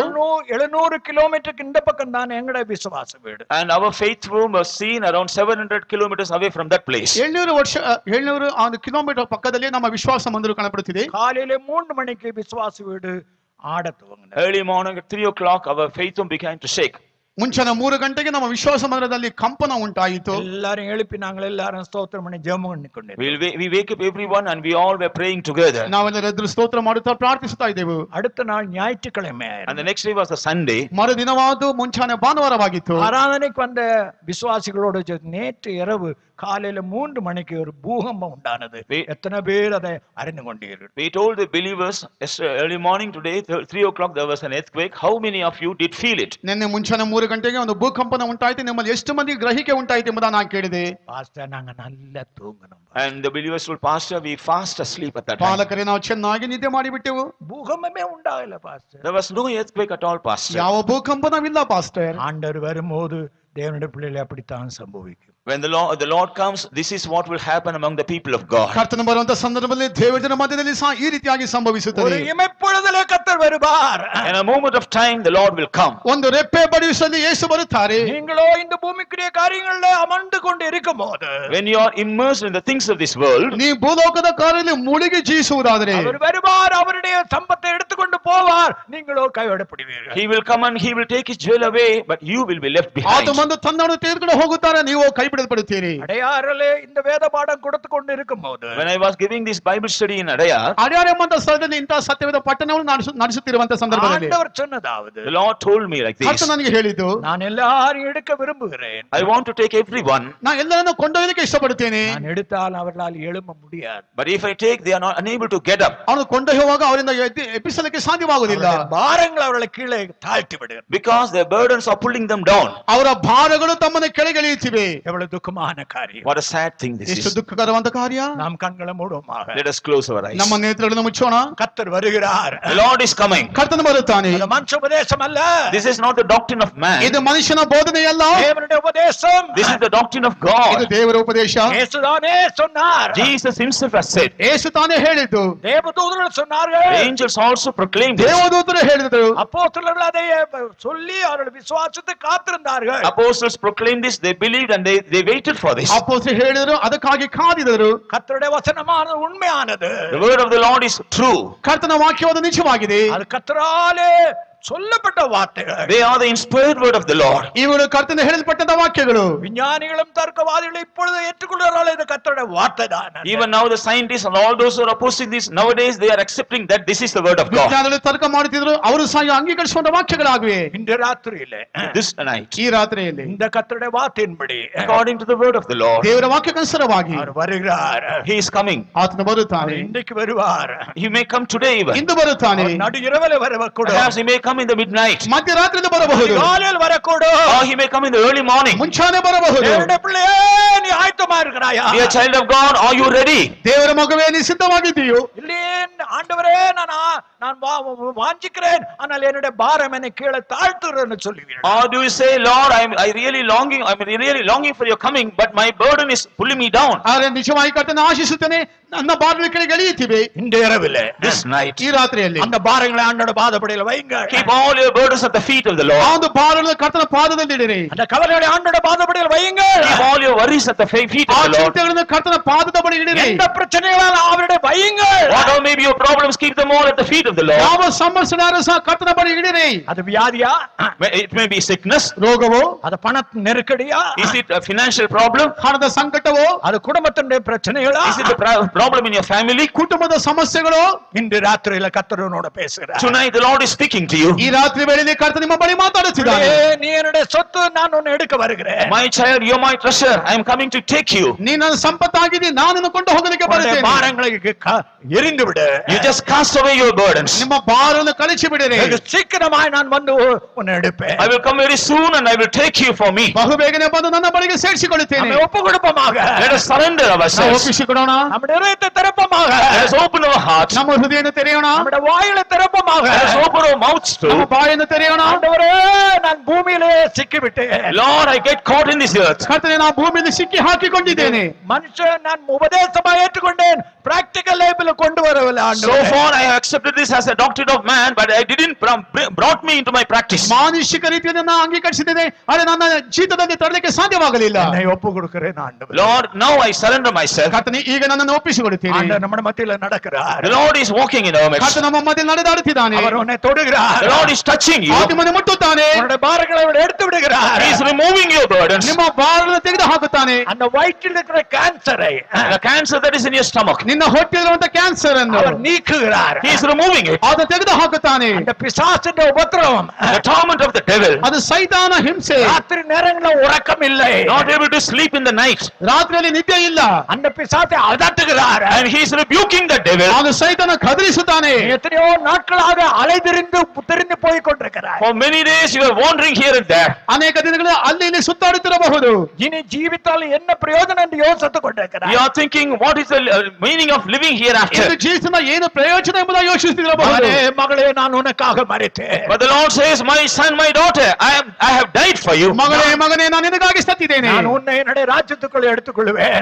I will take you into my kingdom. ನಾನು ನಿನ್ನನ್ನು ನನ್ನ ರಾಜ್ಯದಲ್ಲಿ ತೆಗೆದುಕೊಳ್ಳುತ್ತೇನೆ. ஒப்புடுப்பாயாக. You surrender yourself. ನಿನ್ನನ್ನು ಒಪ್ಪಿಸಿಕೊಡು. ஒப்பு கொடுப்பாயாக. You just surrender yourself. ಒಪ್ಪಿಸಿಕೊಡು.